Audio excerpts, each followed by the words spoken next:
All right. And we are live. Fix your face, Travis. And welcome to the last word with Lord Cognito, Ebontis, Ty Guy Travis, fresh on that Thursday evening campfire. Very eventful start to the show, and I anticipate a very eventful show indeed. What is going on with the cheetah first? Ebontis, how we doing, sir? We are doing good. I have actually been working on a little early access preview, so I'm trying to get my, little something. Okay, all right. Little bougie So access. I yeah, like that. might actually see if That's the I do. bougie Might piece. actually do a little. Might see if I can put together a review. I reached out to Oh. Travis nicely, and he's like, he might even give me a few pointers and stuff. So we'll see. Okay, content creation, reviews, and early act. Okay. We'll see. We'll see. The one I really wanted to cover actually came out early access for the content creators because I think I missed the window to ask for the code today. It's Cult of the Lamb, and I don't know if you guys have seen that one starting to get streamed. It looks. I played the demo, and it was like just long enough that I was like, I want more. So they like perfectly timed the demo, but like Cult of the Lamb is a little roguelike with kind of a dungeon crawler, but also a little town management sim thing at the same time. It was very bizarre, but also like very cute and fun. So that I'm looking forward to, but that comes out like Thursday next week, so I'll definitely be giving that one a try. But the other game I was trying, yeah, I will see if I can put my words together on that one. I just don't want to say too much on it for now, so I'll tell you guys after. At friend DA, let's go. Yeah. Other than that, just kind of we got 3 weeks. So I've just been slowly like jump on here, do a few bounties, start stockpiling those because we got like the 3-day rush of. I'm already gonna have to make like content, explain how the new season loop works, what's the new event, and all that stuff's coming up. So I know, and then the raid theoretically might get some of the old crew back together, but probably have a few gaps in there since I know Nomad is traveling all over the place right now. So we'll have to see, but we'll see what the raid is, and looking forward to the 23rd. Travis, what have you been up to, man? I know you got your big reprieve from Xenoblades. Did you go outside and touch grass finally? I did not, dude. Oh. I got a review assigned to me the day after Xenoblade was done, and it is Damn. unfortunately another really long anime game. So I am doing that. I am Is it like Tower of 30 Fantasy, that one that just dropped, or no? No, I'm 30 hours into Digimon Survive, which Who did I hear is talking about that? a visual novel that's also a tactics game. And the reason I ended up reviewing it is because we were supposed to get a code while I was still reviewing Xenoblade, but they ended up not giving early access codes and just kept saying they were going to give them to us, and then we didn't get a code until the day the game came out. Which by that point I was done with Xenoblade and available to do it. And it's just a really long game, and I have to do it as quickly as possible since the game is already out. I'm probably not going to be done this week. I'm 30 hours into it, and I don't feel like I'm close to the end. So Wow. it's going to be a weekend. I know what I was thing. listening to. Beyond, they were talking about games that like potentially could have been too long or like overstayed, and I think it was Jada who said a previous Digimon game was already long enough, but then if you played for a certain amount of time, your Digimon like got old and you had to rehatch them, so it just like artificially kind of extended it as well, and it was another Digimon game. And I think she said she was starting the one you were talking about too, which she wasn't sure how long it was going to be, or he. Yeah. Yeah, well, it's a visual novel, so you can probably get through pretty quickly. But yeah, I mean, I can talk about it because the game is out. I'm not under any kind of embargo, but it's it's a pretty decent visual novel so far. It tells a pretty good story. It looks really good. It looks like you're watching an anime. It's really cool. Nice. The combat is basically like Fire Emblem, and it's pretty mid. It's not the best technical combat. So it does really well in the visual novel stuff. I would say it's like 80% a visual novel and 20% a tactics game, if that. It probably, if anything, less of a tactics game. But the tactics combat ends up being kind of at least so far. I don't know how far close I am to beating the game, but I'm pretty decently through it. So yeah, I'm doing that, and then I'm working on a preview construction simulator, which will also be live next week. Probably not back as in good my as Power sim. Wash, but Yeah, we'll see, man. As we talked about last week, I'm living up to my my father's hopes and dreams for me of being I've been doing that all week too. Yeah, construction worker. I've been doing stuff around my house before the new season of Destiny, so it just keeps going. But Cog, what about you? What have you been up to? Just slowly getting back into it, man. Get my Destiny shoes back on. It's time to come back home. I was away, so I've been slowly just kind of knocking out a lot of the busy work. Obviously, Parasite was done. Just looking at things that I think Arc 3.0 might synergize well. So I didn't realize I was one red border away from Insidious. So from crafting one. Yeah. So I need to get into Val, unfortunately. But I'm one away from that, submission. I probably should I need to run one with you and just go through, hit the symbols, and at least let me craft one more weapon. I just need one more. I'm thinking about that. Looking at Risk Runner, looking at I finished the catalyst for Overture, which I didn't realize I didn't complete. So I finished that catalyst for Grand Overture, and then just synergize, just seeing what might be the next thing, you know. Oh no, Risk Runner I think will be substantially in play, and then what's the bow I'm thinking of that I love now with the catalyst? Trinity Ghoul is gonna be crazy. I was like, that one's gonna be good too, especially if it comes back into champion stuff again. I'll be excited for that. Agree. Yeah. No, I'm kidding. So, like I said, then I have to get Storm Chaser. Like, I still don't have it, so I got to get Storm Chaser. So I'm just doing my last couple of busy work while doing Solstice. But enough about Trespassing, y'all. Shout out to DJ. What's going on? Shout out to Parasite Mission G, man. Yeah, I loved it. It was really funny, hilarious. I love the platform aspect. The voice sounds like an old person. It was hilarious. But anyway, we have a guest that's been very patient. Indeed. And we better bring this person in. So if you guys are not watching the audio or watching the video, please check out the video, skip forward right here, because you guys have noticed there's been a coffee cup on stream. So let me start this right. Welcome to The Last Word, episode number 209. The first thing I want to address is the harassment that Bungie devs have received, and it's worse than we even know. No person deserves to be treated this way, and some of the developers that I've seen, it's just absolutely awful. So please, I just want to ask you guys to stop, breathe, and eat a banana to help balance out the heaping amounts of salt in your life. But really, it's only a video game, so please, there are much more important things to worry about in the world. Let that stuff go. Shout out real quick to the super chat, which we'll play into this one. With that PSA out of the way, the anticipation for the future of Destiny is building as we get ever closer to the showcase, and Crucible is once again the main topic of discussion. And we once again have a perfect guest to discuss the world of PvP. Gaming for our guest started when he got his first console that fitted his hand, and his gaming passion only grew from there. Like many previous guests, he found Halo, and since then, FPSs have been kind of his number one. But his Destiny journey has been a bumpy road until he found the most peculiar of ways to get into this wonderful community, with a pants-wearing train conductor as his shepherd. If you catch a stream of his, you are bound to have a hilarious time. And if you're watching the video, you also already are laughing, I'm pretty sure. Never taking anything too seriously, and having success with some of the craziest challenges and builds you may have ever heard of. Flawless trials won't run with only a glaive, maining a bow mostly because it scares the other teams. All that while helping raise over 20,000 for charity and the Bungie Foundation, and bring joy and laughter to all those around him. So let's welcome a man who plays Destiny exclusively on Stadia. Yes, he mains the Google streaming platform, hates bananas, and yet uses one as his avatar, so I feel there's a sodium-potassium imbalance we must discuss, and has been to the lighthouse with many people in his backpack. He also enjoys a good donut every now and then, and wakes up each and every day and chooses violence for his Twitter posts. Welcome to the show, the one, the only man who actually sleeps in a banana hammock, StadiaTime. How you doing, sir? Hello. How's it going? Hey, sorry, I don't actually play Destiny 2. I gotta be honest with you. I haven't played Destiny 2 in a long time. It's been like 2 weeks. I'm gonna be honest with you. I've been busy. You know, listen, 2 weeks is a long time in the Destiny universe. You lose things for 2 weeks and you're already like missed half the season. So I'm scared. I gotta get back into it. You already missed the fall of Stadia in that time. Hey. Yeah, I think they call. The 9 of us left are still playing. Okay, listen, man, leave me alone. I think they call 2 weeks one Stadia of time. I think is how long that platform lasted. Fort time.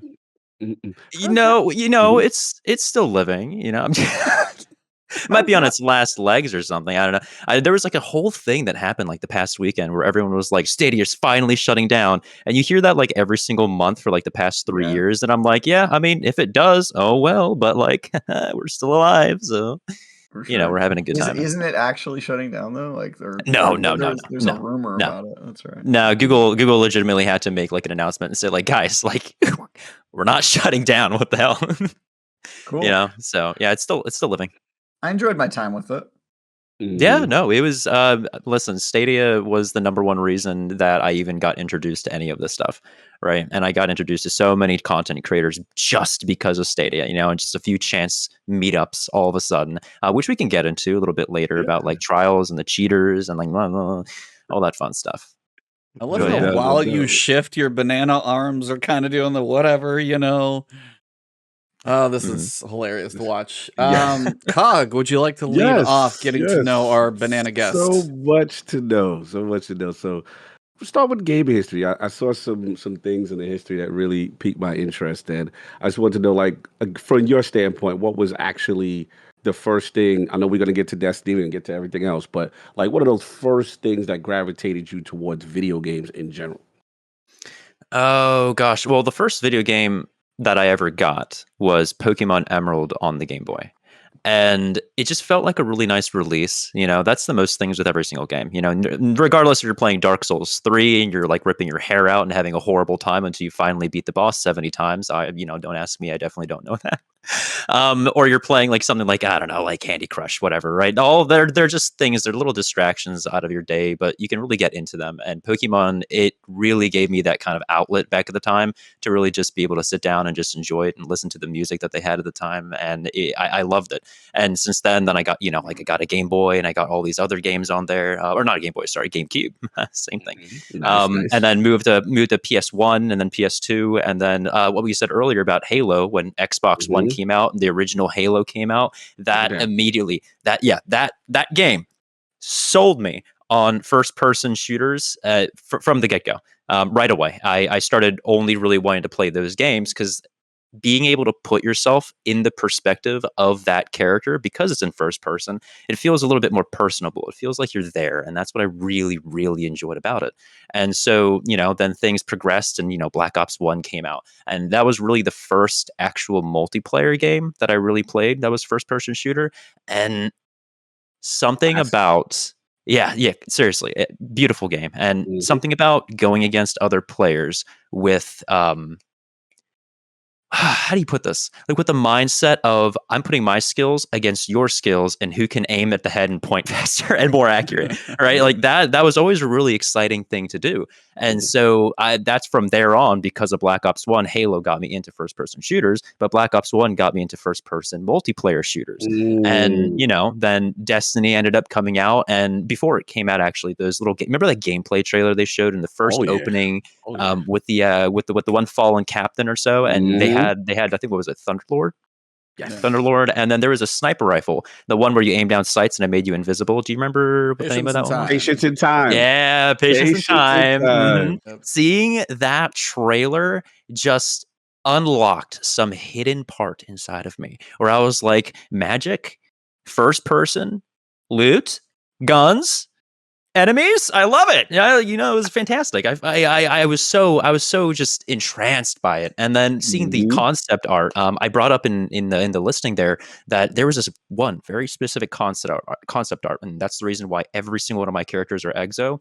I think it might have been in the first mission opening where there's an exo sitting on the ground, leaning back with its head, with its gun on its side. Yes.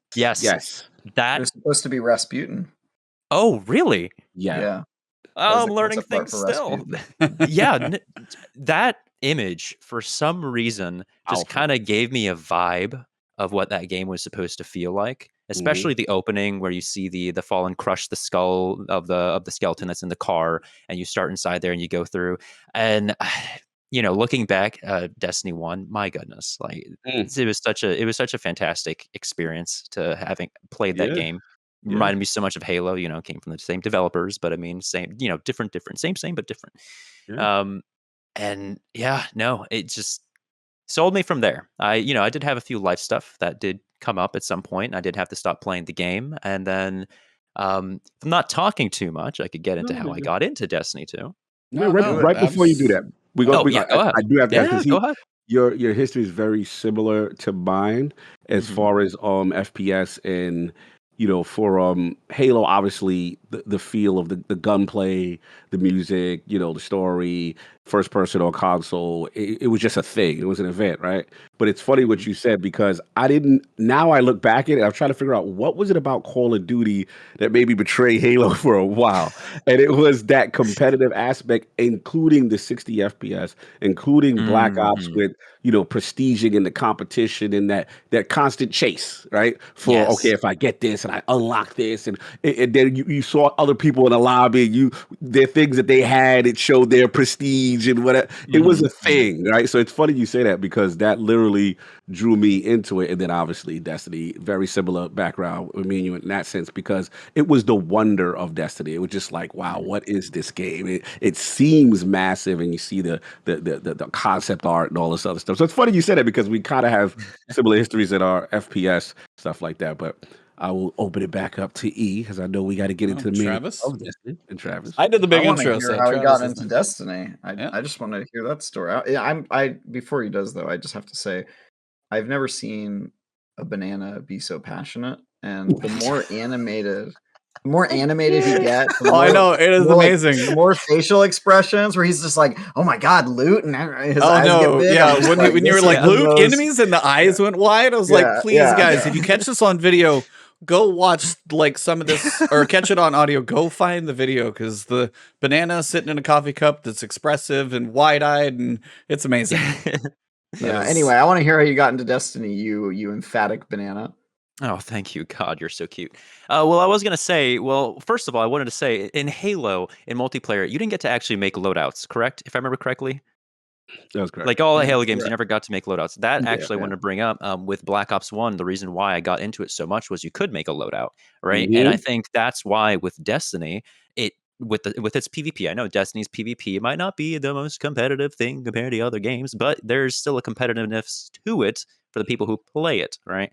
And so having that kind of way where you make loadouts from weapons you find or weapons that you farmed was like a whole nother way to play a first person shooter, in my opinion, that just made it more exciting to play because it felt like if someone killed you with something that like it wasn't just an unlockable thing you had to get to level 25 to do, you know what I mean? You actually had to go out and farm it and finally get it. My goodness, like yeah, that was beautiful. But yeah, to continue, I had some life stuff come up and I had to stop playing Destiny 1, probably I think before Trials came out or just as Trials came out. right And before House of Wolves, like I would say, okay, yeah, it has been a very long time since I've played. And there was a giant gap. And, life happens, life stuff happens. You kind of fall out of certain feelings of certain games. And then when Destiny 2 came out, the beta specifically, I played it. And as much as I really did like it, I was like, this didn't really feel that much different. So I'm going to wait for a little while before getting back into the game because I was completely addicted to Battlefield 4 and Warframe. Ooh, Battlefield 4 was a Battlefield. beast. Oh my god. Levolution. Oh, the skyscraper on Hell yeah. the What? best. Yes, fantastic. Classic. I still can't believe like what they're doing honestly with these current Battlefield games and not tapping back into the absolute like magicalness of Battlefield 4 and the Levolution, being able to flood an entire map by shooting out the dam, right? And then changing the Classic. fights from being on the ground into the skyscrapers. Like, what the come on. Like, can we get this again, please? It was mind blowing for its time. I mean, the mechanic Still became mind-blowing. redundant after a while, but when you first Yeah. did it and you see how it dynamically changed the map, it was like, you're like, this is pretty cool. Oh yeah, no, it was amazing.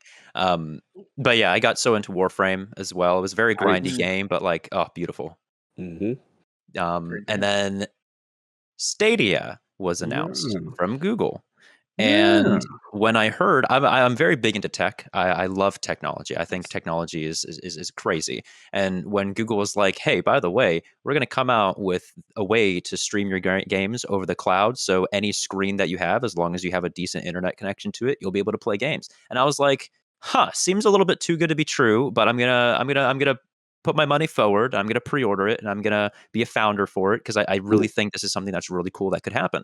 And Destiny 2 ended up being one of the promotional attachments to being a founder. So if you were a founder, it came with Destiny 2 and every DLC that came up since then. And Destiny 2 at the time has been out for a while, and I think Shadowkeep was already out. There was like 2 other DLCs, or 1 other DLC, I think there was. And so, Stadia came out, and I made my account, and I played the game on my like tiny little MacBook on Wi-Fi at my college and everything, and it worked flawlessly. There are issues, yes, for some people if the internet is a little bit weird and everything, but it worked flawlessly. And I started playing Destiny 2, and I was like, oh my God, this game evolved so much since the beta, and I'm having a fantastic time with this. And it was the amount of friends, like good personal friends I made on Stadia, because it was its own matchmaking. You had PC matchmaking before crossplay. You had PS4, you had PS4, you had Xbox, but then you also had Stadia. And if you keep in mind, Stadia at the time on Destiny 2 had like 9,000 players. I think it ever hit a max of like 20,000 players, and then it just settled around 10,000, and that was it. So you ran into the same people over and over and over and over, but like you made friends because of it. You would literally go to a public location, and you'd run into somebody you saw yesterday, and you like actually be in a voice chat, like invite them and say, hey, how's it going, and then leave. And then like 2 days later, you'd run into the exact same person on like another planet on a different public event and everything, and then you'd be like, hey, how's it going, and like you just talk to each other. And it reminded me of like what Destiny felt like originally, because it made a family. And that's actually how I started my clan. Every single like reset on Tuesday, we did Garden of Salvation and everything, and it was very sweet experience. Nice. This is classic, man. This is, oh man, so much to get from this, because what's interesting to me before I pass it to you is that you stepped away from the Destiny, but Stadia brought you back with the introduction of Destiny 2. And then I remember that deal. Bungie made the announcement. They had the content packet. It was a great packet, like to kind of launch the service. And I remember that it was definitely transformative. And similar to you, yes, I'm very love tech. Even people that were scoffing at it, I said, look, the tech is actually good. Yeah. If you play the fact that it works, yeah. Now, in general, is like what? Yeah, no, absolutely. You're thousands of miles away from like where the game is being played, and if your internet is really good, like you can legitimately. I played Stadia on the woods on my phone. Don't ask why I was in the woods. I just was, and I was just playing on my phone. The bodies are buried, but that's fine. You do what you got to go visit your family. Do what you got to do. You go visit your family out in the woods where the rest of the bananas are still hanging in the tree. So. Oh man, oh yeah. Okay, so we have to obviously bring up the banana in the room, because I was gonna say elephant, but I had to go banana in the room. Obviously, like your Twitter name, your profile, your StadiaTime makes perfect sense. You play on Stadia, and you got back into it for trials, and also the idea of like the trials cheating and stuff like that. How did the banana become the persona? Now, it's not always a banana in a cup. Maybe it's on the side of a screen, but how did you choose? Where did the banana persona come from? And then what made you stick with it? Have you thought about changing it up? Like, I got to know the banana story now. And we're actually talking about the fruit, guys. So like the banana stuff happened after I ended up meeting Fallout on Stadia and everything when they came over from the cheaters on trials. They wanted to try Stadia out because you couldn't cheat on there. And that's when I kind of got into wanting to do streaming or try Twitch out, right? And at the time I was like, there are so many people trying to stream on Twitch, so many, that if you just put up a webcam, you just have some fancy backgrounds, you might be really, really fun to listen to. But I feel like having something that's fun to watch as well was something that sets you apart from all the other people who are trying to start on that platform. Everyone's mom and dad is trying to, try it out, and you got to hit it off somehow. And I was like, how funny would it be if I was just a banana for some reason? And my roommates at the time, when I told them about that, they were like, do it, please do it, it'll be so fucking funny. I swear in there, but they were like, it's gonna be so funny. And I'm like, you know what, okay, yeah, I'll give it a shot. And I found a way to make this work and everything. And the first stream went in, and it went really, really, really well. And people came in, they're like, "Are you a banana?" I'm like, "What does it look like?" Yes, yes. And the amount of This is friends why I've you made guys from need it, to be on video right now, please. and it keeps people there, right? And some people watch for like the Destiny gameplay. Other people watch because they're like, okay, well, I'm just spending my time here watching a banana float in the sky, showing his bum sometime in a little cup. It's part of the fun. And the cup actually ended up happening. That whole trend on Twitter, the hot tub streams. Yep. Yes. So I initially tried doing that with the banana, and I was like, all right, this isn't working out. But I was like, what's funnier? What if I, instead of a hot tub stream, I did a hot mug stream? And so that is where the coffee cup came from, because I have like this little command on the stream where you do it, and me and my roommates all recorded a bunch of like voice files of us sipping coffee and everything, and some like little like there's like percentages for certain ones to happen, like when we accidentally spilled it on ourselves and we're going, oh my god, and all this stuff. And so people will do that, and you'll hear a little sip in the background or whatever. And I just thought it was funny, also being able to like, do this and peek out ever so often, and have again and just have a good time, The And, amount of but things that yeah, you yeah. do with the banana, like just the little wavy animations, as you said, you can kind of pick yourself up and kind of show them the tip of the banana. Somebody mentioned like the Yes. Spider-Man kiss or something, which sounds Yeah. We can do that at the end if you want. okay. Fair enough. Yeah, we can do that. That's the after dark. That's Yeah, that's the post show. You got to subscribe he for said that he one. can do that for you at the end. That was exclusive. Well, I mean, he did invite me to the show, so it's only right that I only show my right. affection. Yeah. I'm done. I am done. StadiaTime is lit right now. I love it. Good. This is too good. So, like, question: was it? Yes. Or was the initial iteration? Like, did it evolve into, as far as like, because right now it's like super animated. You got the facial, everything is just popping right now. So it's like my question is, was there like early stage where or was it like this day one, and then you just been doing other things around the persona and everything that you did going on? From day one, I made sure that my scenes kind of had these little borders on them. I looked at a lot of Twitch streams for Destiny, and most of them just has the gameplay in the background. And I was like, a border might take a little bit away from the gameplay screen, but I think it just adds a little bit of character to the stream. So I had a border on there. I had a good little talking screen where like it was up close, but I didn't have the mug at the time. I just had the little mic I got here, right? And I had the chat on the side, and it was pretty much what you're seeing. Okay. Without the mug. This is just a specific scene that I made for Discord when I'm streaming through OBS. Using my stuff here. But I did evolve it a little bit over time by adding mostly effects. I think that's one of the biggest benefits that I have by doing this rather than just having my camera, is that I can have random things that happen that like affect me. So if people in the chat spam the word banana, and there's like, I think it's 3 people within 15 seconds, like this gorilla comes out of nowhere and puts me in a bag and then beats the hell out of me. And then throws me back on the screen, and it's so good. It's so funny when people randomly get that to work. It makes no sense, and people love that, right? And then having other stuff like a little. I was like, what else? I was like, I gotta know, besides the gorilla, what else? What are these other crazy things that happen? Well, people are able to like change the color. Well, right now, they want to see it. I'm sorry. They're trying to get the banana triple going right now. Make it happen. It's funny right now. I apologize for interrupting. Continue. No, it's okay. Like I kind of showed over here, people can change the color of the banana whenever they want. When they're feeling a little bit spicy and they want a little bit of purple, they want a little bit of like a blue, right? They want a little bit of a green. It gives them the opportunity just to edit the things a little bit more in that sense. But because it's me, right, I can move around rather than it just being a static color in the background. So, it's just another fun thing for people to be able to do.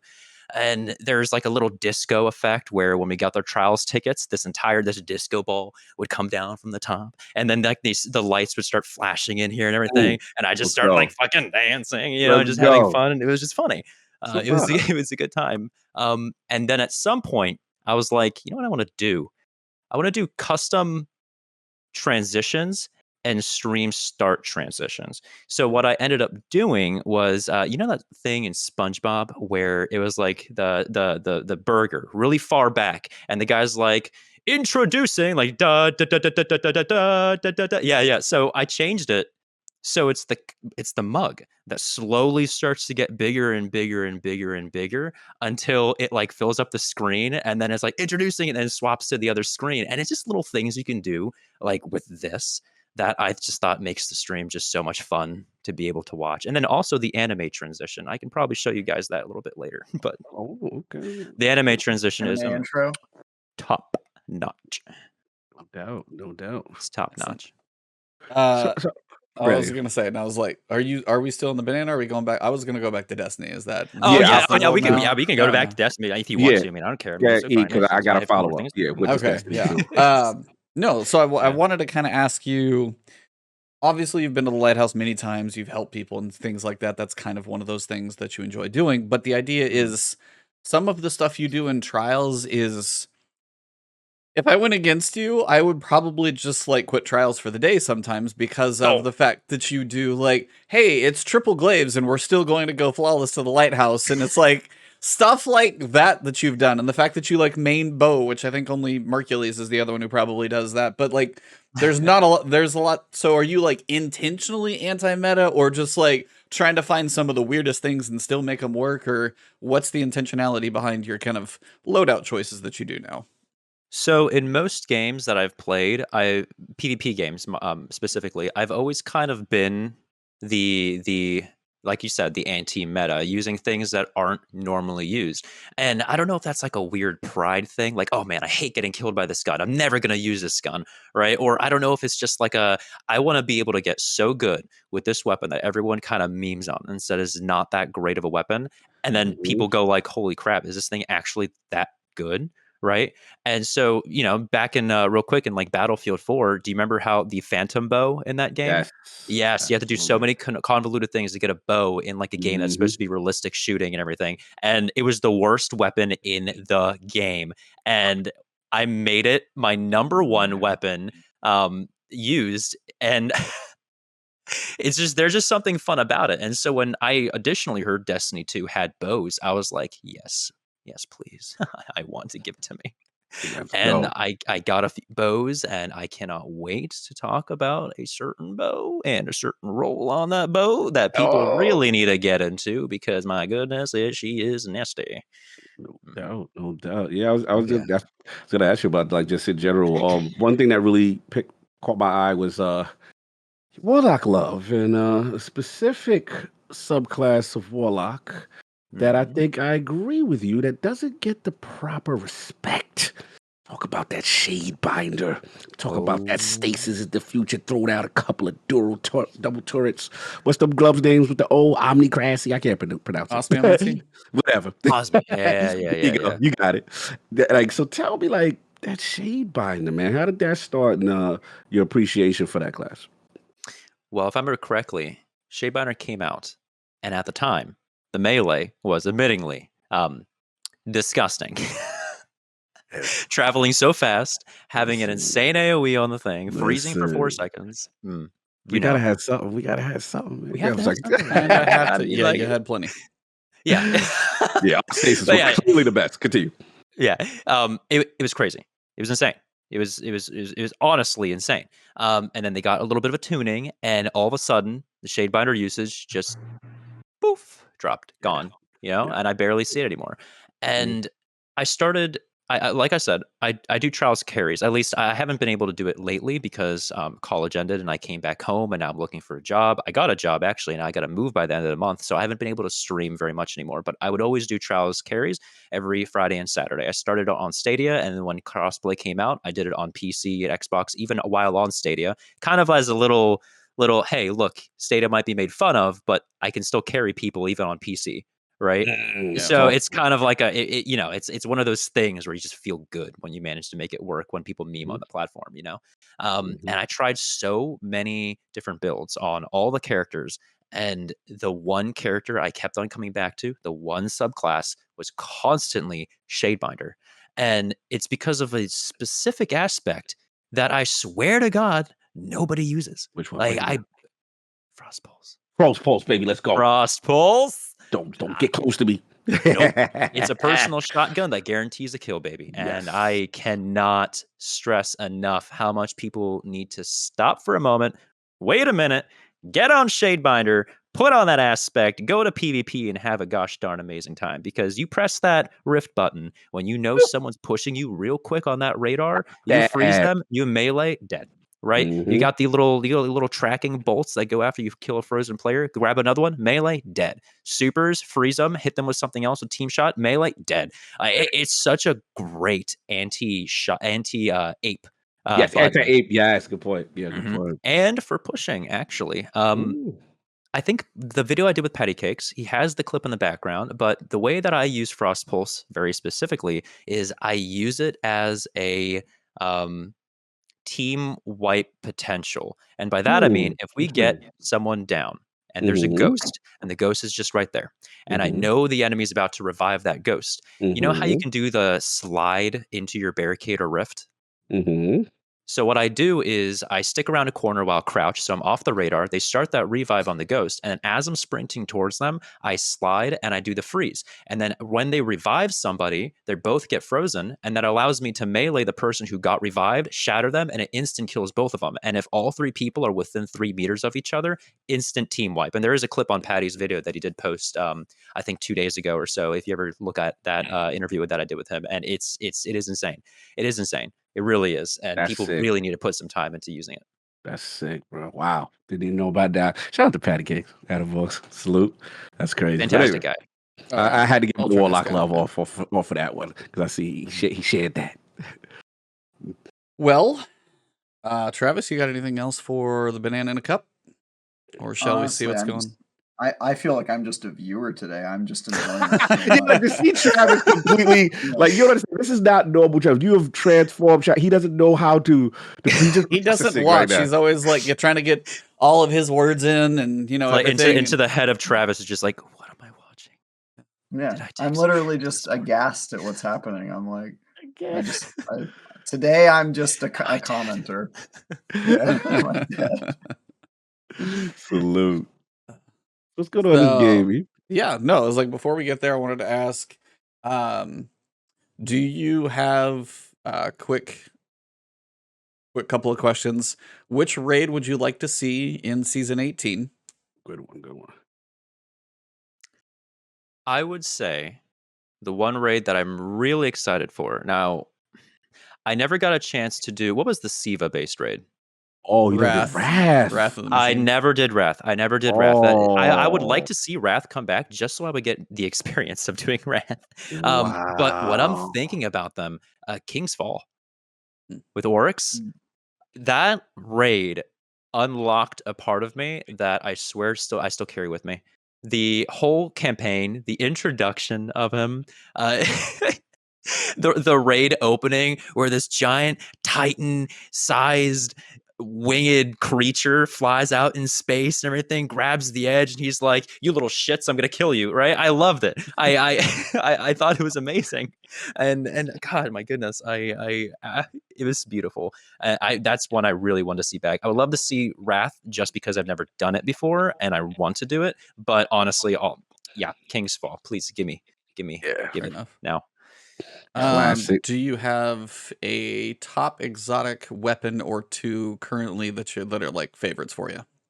Oh, honey, do I have a top exotic weapon? And that would be Ariana's Vow. I like it on screen. Like he was like, "Yo, right here, His boy, right here, baby, this boy, right there, right. Let me tell you about StadiaTime. This guy has gotten more use out of his Stream Deck than any person that has ever purchased a Stream Deck. Yes. Let me tell you, dude, this guy is the best purchase he's ever made, without a doubt. It was a great investment. Yeah. Oh yeah. So can I ask a question? We don't talk about that. I hear your guys' clan is called Banana Bunch. Oh, that is the Discord. Yeah, so we have I have a little Discord. bit of Discord. I didn't make it until like months into starting streaming because I was like, oh man, I don't want to bother people with like another Discord. But after Yeah. things got, after we managed to pass 1,000 followers on Twitch and everything, I was like, you know what? Okay, well, let's make one. And we were coming out with a bunch of names, and we were like, I love the Banana Bunch. I just think that's a really cute thing for a community. And then we have Times Square, like like the New York thing, as like little the general chat for everyone. So yeah, Banana Bunch is kind of what I like to call my cuties. My submission would have been the Banana Republic. That's pretty good too. Yeah, they have some pretty good banana themed boxers. Actually, I was gonna pick up a pair. I can't imagine why. Me neither.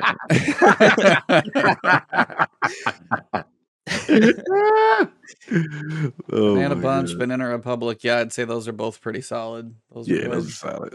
But yes, to answer Ibantis' question, Ariana's Vow has been my number one exotic weapon for a very long time. Actually, since before Beyond Light and after Beyond Light came out and the Shadebinder class came out, there are some interactions with Ariana's Vow that you can do with the melee that unlock, I feel like, Ariana's Vow's potential, especially with the way that I personally use it, because I use a swap build with bows.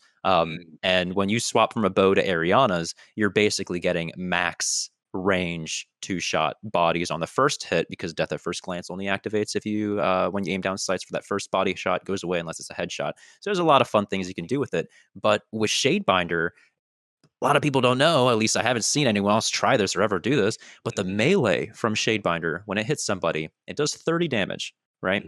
Ariana's Vow, because it's a special weapon, it gets a 5% damage buff on frozen targets.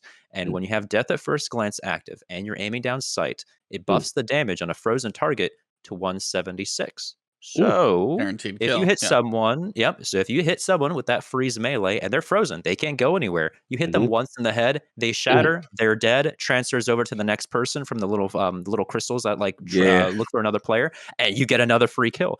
And I use that for very frequently predicting when people are running around a corner or corner peaks for where snipers are, or especially, like I said earlier, with the Frost Pulse and the ghosts. There's a ghost that's about to be revived. I wait till I hear that little pinging sound. I toss that melee, freeze both of them, and then we just team shot and they're dead instantly. It's such a good team shot class, especially a 1v3 class because of Frost Pulse.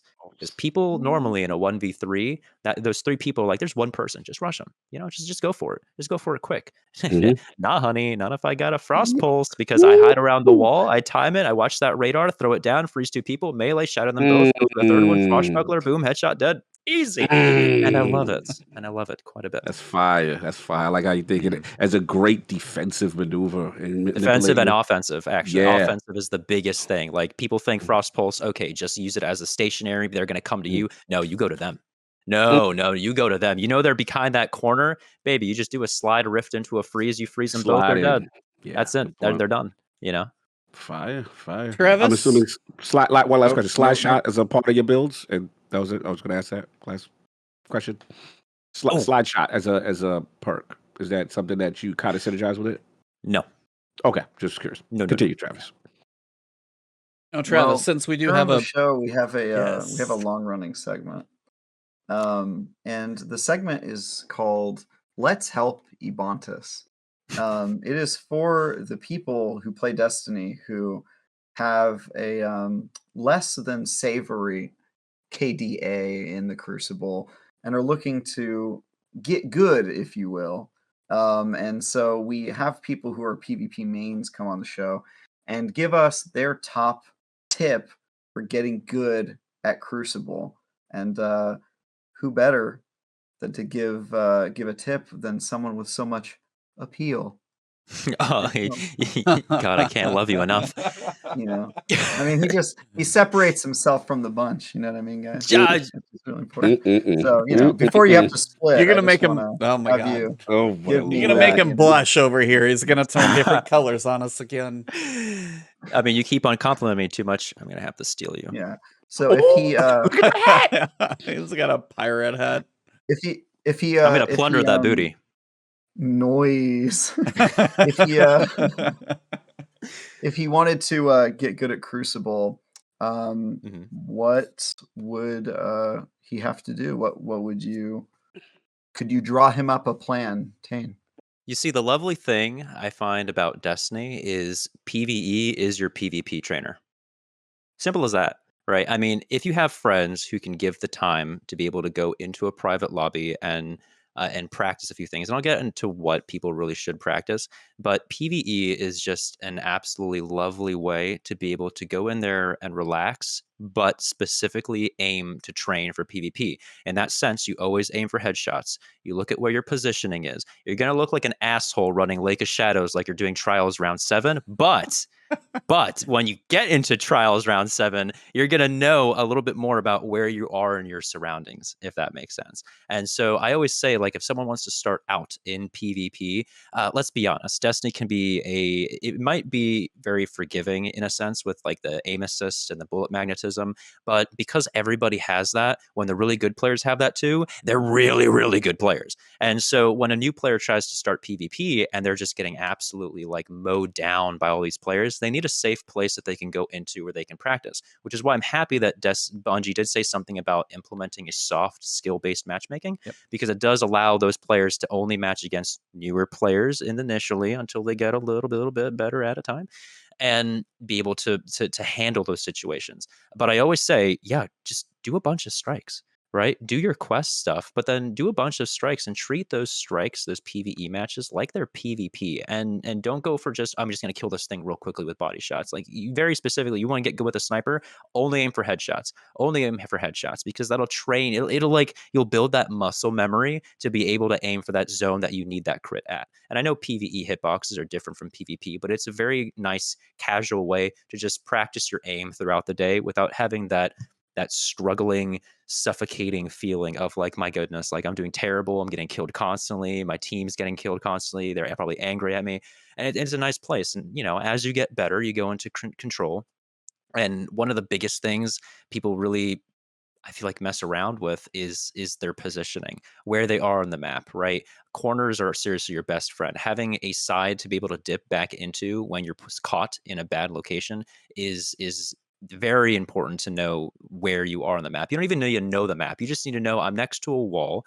I'm not in the middle in the opening, right? And so if someone pops up out of nowhere and I'm failing this fight, I can just back out around it and recover a little bit, wait for a teammate. I find a lot of new players just gung ho and just stand still in like an open spot, right? Or don't understand really where they're going and don't go with their team. So yeah, you really do need to understand like positioning most of all. Gunplay will come as it goes, right? You get better with aiming just by playing the game. And that's the nice thing about PvE is it trains your aim most of all. But PvP, you really got to know your positioning. And so it's kind of like a little dance. It's a little tango you got to do along the way by taking care of both things, but mostly that positioning. Your aim will develop the more you play, right? If that helps at all. Yeah, no. Mhm. Always like to hear. That's kind of always interesting to hear. Everybody's always got a different take or slightly different variation, or just, you know, kind of the main way to help a beginner in the world of PvP. I always appreciate the way it's usually phrased by the PvP gurus, and they all tend to come out well. Yours was no different. You absolutely nailed it. So I like what I'm hearing there. Well, I think that has been a hilarious introduction to our banana in a cup. And we do actually have some current stuff going on in the world of Destiny. This is the last week of Solstice. Did want to check and see if anyone in this podcast has done much Solstice, check the boxes, or not. Hey, I got a thumbs up from Travis. What about you, Cog? I got my seal, man. I Oh, did there it you all. go. Oh, wow. Oh, nice. Oh, Very nice. wow. You got the seal? I'm impressed. Yeah, I did it. They call me SEAL Team 6 because I'm Okay. so have that seal. Yeah, I didn't much like the event, but it was nice junk food after in between reviews. So I just spent like, you know, a couple hours, a couple nights just getting through it, and yeah, it's you know, like we've talked about it a million times about Yeah. how they need to clean up the event, but I did do it, which it makes me feel like I'm my bona fides are back. I was feeling pretty bad there. A month not playing Destiny because of the anime review. So Mhm. good times. Yeah, it's been casually in there, getting the little bonfires, getting my ash. Shout out to DJ, he was in there with me. He's trying to play catch up. So what's funny is teaching someone the mechanic, and you're like, all right, so we got to go in there. And then we're gonna get this thing, and then you're gonna get this kindling thing, and then you're gonna put the kindling thing in the thing, and then you're gonna imbue it, and then just gonna change the stats, and then just seeing him with the loop, and then just remember, you gotta play other stuff to get the leaves. Don't go in there without the leaves. And the funny, the game tells you like, don't go in here without you ain't got no leaves. So I think it's funny that the Does game it tell you reminds if you try and start it, you don't have Yes, leaves? it'll Oh, be yeah, like, it by does, the it way, Mhm. you ain't got enough currency to be in here. So I thought that was This kind is of basically, a, you're just doing volunteer work in here. You need yeah, to it's go out pro somewhere bono. else. Yeah, Yeah. yeah. And it was aggressively not worth it, is how I would describe getting the seal. And the armor also not really worth it. I didn't really get any armor that I couldn't have gotten from Zur, every week, Mhm. just buying that. So it Yeah, sucked. for me, it was just about the glow because I was like, all right, literally, I was like, because this, I'm doing Destiny now, so I'm like, all right, Arc 3.0 is coming. I got my Insidious. I'm looking at my builds, how I'm gonna rock. So I said, okay, let me find a nice little. I found this fire shader for the new the Solstice gear Okay. in like a dark hueish blue, very icy. Warlock's ready, and I got my Crown of Tempest ready to go, and I got my other a little outfit. What's that? The one that the storm trance that when you use it and you get kills, it gets stronger and stronger and stronger. And then if you kill a lot of enemies with it, you have like half of your super or stuff like that. It's a great Stormcallers something. I forget. It's a great Stormbracer's Trance or something? Oh, my no. man. Yeah. Yep. Stormbrace. I love that. It's highly underrated. So I've been using those two. I'm just getting my synergy. So literally, I'm in Solstice to look good, to get the gear that I want, and put the flames on it. And I was like, all right, I'm good now. I'm outside. So that's what I did. But yeah, to Travis's point, it was I was like, I don't think I'm doing that serious.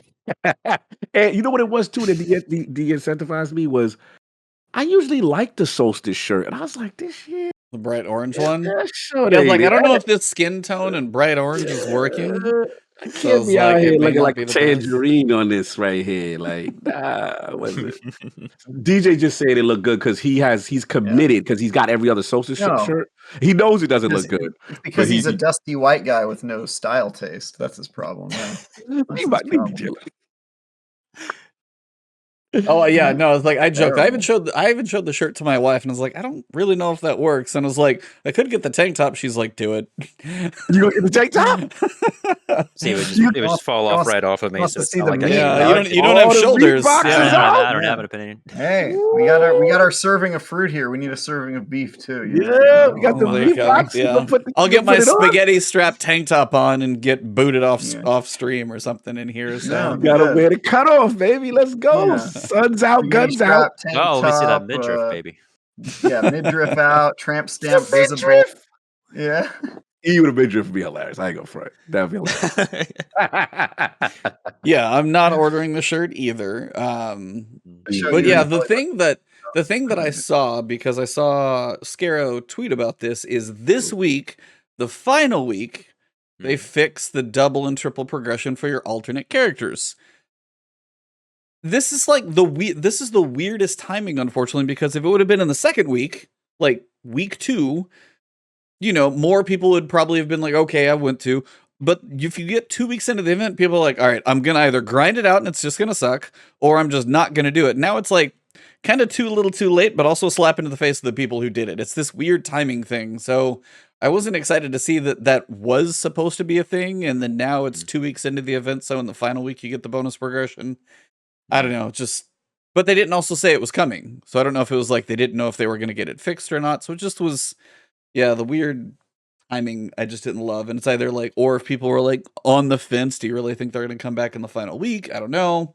It was just a little strange, but yeah, that seems Just to be for alternate characters too. Like, why would you? What's the point of that? I think Yeah, if you want to go for the glows for the other characters, that's literally it. I think. I think we can all 4 of us. What am I talking about? All 4 of us agree. Yeah, I was looking at you guys. So beautiful. 3 people and a banana. Yeah, you know what? Okay, yeah, all 3 of us can all agree that the main thing that's really shutting down these events is how convoluted it doesn't have to be. right? When Transmog first came out, you had to farm to get this, and then turn this into that, and then buy this, and then turn that into that, and then turn this into that so you can get that. And it's like, why? Why do you have to do all this stuff? Like, and then they finally changed it where they're like, okay, you just get this one quest, you do what you need to do, and you turn the damn thing in, and you get your gosh darn armor. All right, I want to look fancy. And then this mode comes out, and they're like, okay, you got to do other missions to get this, and then do this mission to get that. And I'm like, why couldn't you have just made it so the amount of dunks you make grant you the thing you have to do the other missions for, and then at the end of the exact same mission they automatically get turned into whatever it is, right? You earn both things from the same exact objective, and now there's no oh shit, now I gotta do like 50 more strikes, right? There's just focus on that one mission, get everything done quickly, right? It's not like it's gonna be super fast, right? It's still gonna take time to do, but it makes it more streamlined and more approachable instead of wondering, oh shit, I just realized I did this mission 5 times in a row and I didn't have the goddamn thing. And then you have to do, Yep. yeah. Mhm. Yeah. I was like, for me, I'm in the same boat as it's this weird balance of if I just did the bonfire bash over and over and over and over and over and over and over and over and over and over and over, and that was the way you did the event, that would also get to be tiring. But on the other side, every single Solstice event that we get to just exacerbates how stale the other playlists are. Like, okay, so what's the best way to do it? Probably go on strikes, and it's like, and it was like Nightfalls actually seemed to be a good balance, and then I got to be something I was and then Wellspring for certain one of the challenges was pretty good. But there's certain you figure out what the couple are, and then you're like, okay, now I'm just doing the other thing multiple times. But when they throw you in strikes, no one wants to play Gambit. Crucible's there, but it's like the strike playlist that got so stripped down after the DCV. Every time they throw us back in there, you're reminded, like, I feel like I've run this strike like 3 times, and then you somehow there's not even that many strikes, but there's enough, but yet you play the same like 2 or 3 over and over and over. It's just this weird repetition when they take you into the basic playlists, and that's I guess one of the things that again I could hope for a light fall for some kind of rejuvenation there. It's like they have Nightmare Hunts, they have PsyOps Battlegrounds, which could go into there. They already put the regular Battlegrounds in there. I'm just like, if you want to push us into the Vanguard Ops playlist for lots of things, put it all in there. I was like, so I'm just hoping at some point that gets a little bit better. But no, I'm with you guys too. It's them. I know they're trying to probably help engagement and be like, hey, if we make you guys go to other playlists later in the season, there's going to be more people in the playlist for everybody. But then you're reminded of why you don't really want to go in the playlists, and then you go in, and then you realize how Stadia said it could just be very simple. You go in there, however many you dunk, that's how much dust you get, and you're out. And it's like, why is that so difficult? It's not, and that's the problem. Is it could be very simple, and every time we get something, it's frustratingly convoluted. And I guess we'll see how it goes next season. But there can't be any way that the people who are developing it they're doing a fantastic job. They're probably doing what they're being told to do. Of course, you know, they almost guaranteed know that everyone's like, guys, like this is a little bit too much. Like 1, 2 steps, fine. 3, 4 steps, you're pushing a little bit. You know what I mean? And so, you know, it sucks because then they're the ones that take the brunt of it because everyone's like, what are these developers doing? They're so blah, blah, blah, blah, blah. And it's like, you know, you do have to cut them some slack because, again, it's not like they're the ones that can just be like, guys, we need to stop this. You know, they have higher ups that tell them different things, but it does sometimes make you wonder a little bit, like, at what point are they going to realize that proper little, how much time and effort actually needs to go into these things that people will want to come back? Because I'll be honest, the most fun that I've had with this entire event was DreamWorks Bug. Being able to overload certain weapons. I don't know if you saw the 10,000 round Sweet Business video that I put on my Twitter. Yeah. So much fun. I had an absolute blast with that, and that wasn't even the event. And so when that got patched, I'll be honest, I just stopped playing the event. I'd finished my Warlock. I don't know. I was just gonna buy with Bright Dust the armor set for the Titan and the Hunter and just call it a time. I've been playing other games at the moment, just waiting for this season, kind of just because the campaign for the season of the Haunted, beautiful, Smexy, all right, fantastic. They did a great job with the actual missions and like the story and feeling for Keitel and Zavala and Eris and everyone, really understanding where their headspace is and how, you know, everything's kind of piecing together with Callus. They did a great job with that. But once that was over, Mm-hmm. it's like, yay, bye, and go do Yeah. something else, right? Like it feels a little bit like that, and you know, Huh? I'm sure it's going to pick up next season. I'm sure there's going to be something that's going to bring us in for quite a long time. You know, they're introducing a different game mode, I think, next season, right? Yep, For we will Crucible. Talk get about it. to kind of Yeah, the we'll Iron get to that Banner at some thing, point. but Yeah. Mhm. yeah, so that's actually a perfect lead into the Iron Banner 411 for season 18. So Iron Banner will not be Rift next season. I know some people will be happy, some people will be sad. Rift is not totally gone though. We'll get to that here in just a little bit.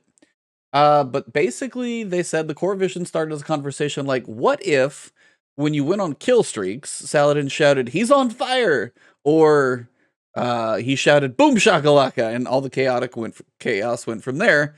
And then they said Eruption was born. So what is Eruption? This is what Iron Banner is going to be in season 18.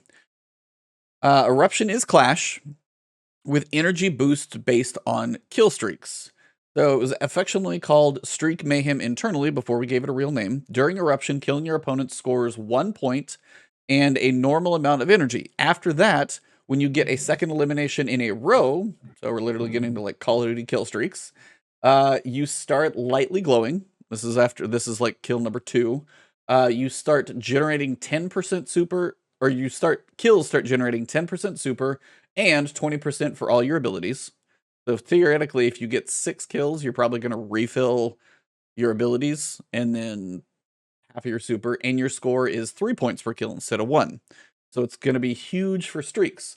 When you get your 5th kill without dying, you become primed. The previous stage was surging. Sorry. You begin glowing brightly. Your team goes on the hunt, which you kind of don't do in other modes. Everyone on the team gains 5% super and 10% grenade, melee, and class energy. You gain 12% super and 5% grenade, melee, and class energy per kill if you keep going after 5, and you get 3 points per kill. Sounds great. Who wouldn't want to be primed? Well, you have a 15-second cooldown timer. If the timer reaches 0, you erupt, which kills you and resets your streaks. So if you get to 5 and then don't get another kill, you erupt. So they're definitely forcing that person to be aggressive. Stadia will be totally fine since he just loves the push. You are then also marked for both teams. So everyone can see right where you are. The other team gets 3 points for killing you, and then more than one player can be primed at a time. So they're excited to get Eruption in everyone's hands. We hope it continues to illustrate our desire to bring new and unique experiences to Crucible. And they said, and then I think it's going to be for 3 weeks. They mentioned it somewhere. There's 3 Iron Banners next season. Yep, there you go. I see that as well. Yeah, so week 1, 8, and 14. Mhm. So, yep. While Rift won't be an Iron Banner next season, it will be in a weekly rotator. So, okay, so that's just that's the Rift piece. Sorry. But yeah, so Iron Banner will be. It sounds like it will be this Eruption event next week or next season. So I wanted to see what you guys think about the streaks, the benefits, the takeaways, kind of where we at. And Banana, I think Yes. you get to go first. I know Travis is excited. Banana and Trav. Yeah, it's different, and I like that. You know, it's kind of like I said initially, like the kind of like a mayhem, but you have to do something in order to get those super abilities and your abilities back faster. I enjoy that because it kind of it reminds me of almost like Black Ops 1 kill streaks. You know, you get those kills and you get that nice little UAV, right? You put that up in the air and then you be able to push. You get that little machine gun that you put a little in the corner. The You know, UAV is online. oh yeah, a little RCXD, right? Yes. I think it was Black Ops 2. But yeah, no, it kind of reminds me of that. You're kind of, yes, the players that are, you know, at the maybe more experienced level are the ones that are mostly going to benefit from these things. But regardless, it's still something that anyone can achieve because it comes with assists. It's not just kills; it's from assists as well.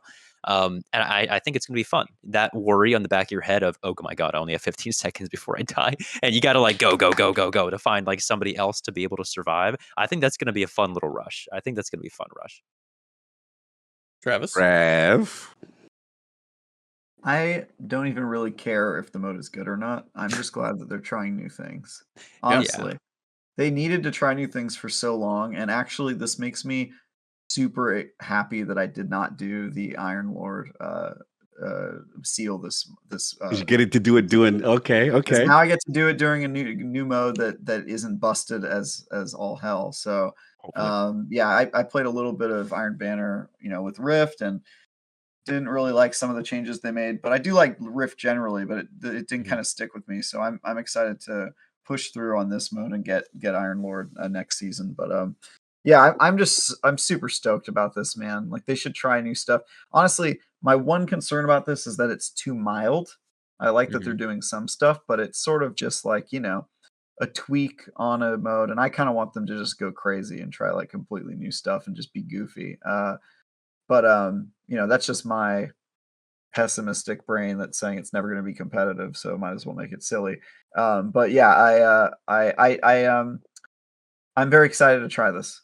I am, and I'm going to reserve judgment on whether it's fun or good or anything like that until after I've had a chance to play it. But in the meantime, I'm just letting myself be excited that there's finally going to be a new game mode in Destiny. It's been way too long. Yeah, I do think it's a little bit of a shame though that it's only going to be 3 times in a season. Right. I do wish they would kind of do like a Crucible Labs and made this a Crucible Labs mode, right? And have some fun. And maybe every week they get a chance to change it up slightly. Like, okay, instead of 15 seconds, you got 10 seconds. Maybe you got 20 seconds, right? Maybe you get way more points or way more super for getting kills while during that 15-second period you have before you die. I feel like they would have had more of an opportunity to really just have fun with it and let the PvP team play with those percentages if they just made it a persisting mode that you can play maybe every other week rather than, all right, I'll see you guys in like a month.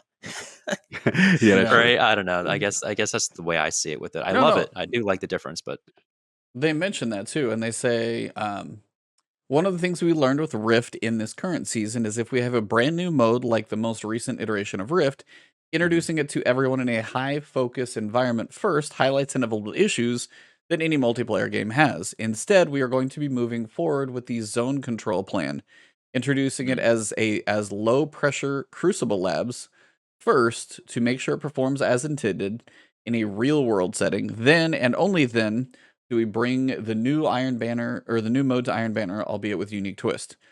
We definitely need. We will definitely come back to Control and Rift for Iron Banner in the future, but expect a familiar mode with a unique experience in Season 19. In the meantime, they talk about Rift. So it sounds like they want to do that testing in Crucible Labs, but it also sounds like this is going to be for Season 18's Iron Banner. So literally, it seems like they kind of contradicted themselves. Like, here's this new thing we're going to do, but we're also going to do it in Iron Banner, and the big popular thing when you see it 2 or 3 times in the season. So it's like, unless I read that wrong, it does seem like this will be an Iron Banner. So we're going to experiment on it again, and they'll take feedback and do the changes. So in the future, it sounds like they'll do the Crucible Labs thing, but I guess this one is still going to be coming in maybe a bit hot. Seems like kind of the way Rift was. I've got more PvP info in the past few weeks than we have in a while. Yes. Right. So that's the nice thing, at least, Yeah, super excited. I was pleasantly surprised to read this. This really excited me, and yeah, do something new. Let's get creative. This side of the house, we've already talked ad nauseum every last word about how the PvP love is not there. I'm excited. I like the individual aspect to it. I like that multiple people can be primed and do the eruption thing at the same time. The mechanic of being, what is it, the final stage of it with that 15 seconds. Oh, and you're primed, yeah. And what I like is it does promote a bit of aggressive gameplay, but it's gonna be fun. You know what I'm saying? I think it's a lot of potential, especially the ability recharge rates and stuff like that. I think that's really cool, just to see that little spin on it. I'm all for it, man. Bungie, to me, when it comes to, first person shooting, gunplay, they're just superior to everyone else. So they started these cool modes in a Halo and things like that. Let's get back to the roots. Let's get back to these creative modes. I'm still gonna die on my hill. Where's my exotic gun game? You guys got the best exotic. That's got to be like not saying the easiest, but I'm like, that is primed to be a thing. There are 60, 70 exotics, however many there are. You can work through, you need to get, it's like a rumble match. You need to get 25 kills, but everybody's like, you get a kill, use a different exotic. It's like, and you're going to have some lulls and people catch up when you're trying to use a sword against machine guns and stuff's going to go crazy. But that's part of the fun of those things. And the final kill was a knife. It always had to be. So a final kill could be a sword, like same principle. I look at Fiesta from Halo. I look at that type of stuff. And I think, to me, where it even helps them is that they have so much weapons. StadiaTime made a good point about, like, he does things that I do as far as like using things that are off meta, right? And then you find usage for it and you're like, wow, this is really effective. It's just that everyone is going for this other thing based on the percentages or whatever. But like, imagine starting off with, I don't know, I'm just making up Rat King or whatever, something that's not utilized right now in the current meta, and everyone's forced to start with that as a baseline. You'd be surprised. Sometimes you get better with said weapon, and you're like, wait a minute, this is actually not that bad. Sometimes it is. Bungie has a way of making you do your homework, but then when you do it, you're like, you know what? Remember you were Mountaintop. Remember that was me on Mountaintop, and now like breach loads I enjoy, even though everybody hates when breach loads come at them, but I enjoy using breach loads because I went through Mountaintop Quest for real, and now I'm not like the best at using them, but I feel like I'm okay when I finally like commit to it for a little while. No, I totally get that. But I mean, you could start with like Rat King and then throw them into Sweet Business. You got a bunch of miniguns, and then everybody has Graviton Lance, and then you're over here like everybody gets, I don't know. I think fight lion, like somebody we start off fighting lion. There you go. Exactly. You got to level up. All right, cool. Now we get Suros. Now we get this. Like the potential is so there, and it could be so much fun if they implement this stuff. Yeah, I was like, and that's one of those things. The only thing I wonder there is how they do. It's something where they're to like have to override your character's unlocked exotics. The way they kind of do a Scorch Cannon, where it's like the gun is in your hand in this match, but it's like when you leave, obviously it's not there. Right, you don't have ownership. Yeah, you don't have ownership, so that might be don't have that. Yeah, right. That's true. So that's like I'm sure there's an issue with like the way the game engine is set up, where maybe just does not allow that whatsoever, and they have to think of some like really creative way to like make it work. Yep, that's a good point. And that's exactly like what behind the scenes thing is stopping that, because it feels like we can't be the only ones who have thought of that. There's however many exotics we talked about, but for them, is it some weird character history thing? Like if I've ever held it, now I can just pull it from collections. Like what does it do? Now, granted, on the other side of that, even if it wasn't an issue, what if like, after a certain point, the game unlocks, if you play a certain amount of this mode unlocks after a little while, you got to kind of play for a while, unlock some stuff. They do all the oldest exotics with this thing that, are not quite as cool, or some have been like made up or whatever. It's like, I feel like, which exotics are paid, which are not. It's like, that gets probably a little weird, but it's something I hope they could make work, because as you said, it's primed for it because of the variety of weapons they have. So I'd love to see that. Fair enough. What other, would you guys like to see like a King of the Hill, or what other modes would you guys like to see them try? Because they mentioned in season 19, be a familiar mode, but with unique experience. But season 20, season 21, when hopefully we see maybe a new map every so often, excuse me, or maybe a mode in the next year. What would you guys like to see added to the game outside of our little exotic experiment? Two modes that I've been actually, one mode is not in the game. One mode I've kind of been doing in a private lobby, which is actually a lot of fun. Remember Search and Destroy? Ooh. Yes, classic. I really enjoyed Search and Destroy. And so sometimes I'm wondering, what if they had a version like that where there was just a giant payload in the game, 2 of them or something, and then, it was a 3v3, maybe a 4v4, who knows? And then, like Black Ops, you pick up the bomb, you drop off one location, now you get to protect it. And if someone stands inside the zone, maybe instead of having to like interact with it, if the enemy stands inside that zone, kind of like diffusing the mines in the Warden strike, then it cancels. But then people, if they're inside them, it stops it, and you have to fight each other. I'm sure there's some kind of play that you could do with that. But I've actually been having a lot of fun with like an infected type game mode. where we'll go into a private lobby, and then you'll have the way we did it was six hunters and then one hunter on the enemy team, and that person had to have their HUD off, and the only way they could kill someone was by killing with a melee. And so everyone else was trying to hide and keep away from them or like defend a little bit. And when that person got that kill, it would swap. You would have to swap from that team onto the other the seeking team, turn off your HUD, and now you could only use the melees. And we kept on doing that until there's only one person left, and it makes it a lot of fun. And I definitely think Destiny could get away with a game mode like that, because that is one that I had a lot of fun with in Call of Duty. It's not a problem borrowing game modes from other games, because if they're successful, you're gonna be able to do it in a special way that just makes it interesting. Yeah, David in chat literally just asked about what you described. So there's 2 people already thinking that. I mean, yeah, you already have 2 different teams. You could, like, when you die, then you spawn on the other side, drop the HUD, something like that. That'd be kind of cool. Mm-hmm. Travis, you got any game modes from previous experience that you'd like to see? I still would like to see them mess around with non 2v2 teams or free for all. Like, I want to see 3v3 or 4v4 teams. I think would be cool. There's lots of ways you can make that super fun and interesting. The other way is I would really like. I feel like Destiny is super primed for like Juggernaut. You know what I mean? Like a mode where, whoever kills the Juggernaut becomes him, because we already have kind of like a super mode in Destiny, which is you using your super. And so if you could choose like a roaming super, and then you just have infinite super until somebody kills you, and then whoever kills you gets their super. You know what I Is mean? it like however long you hold your super is kind of like your times, that would be like the score? Yeah, metric? exactly. Okay. You win by being the Juggernaut the longest. I've always thought like Destiny That would would be work. perfect for that, because it Yeah. already has like a magical super powered form.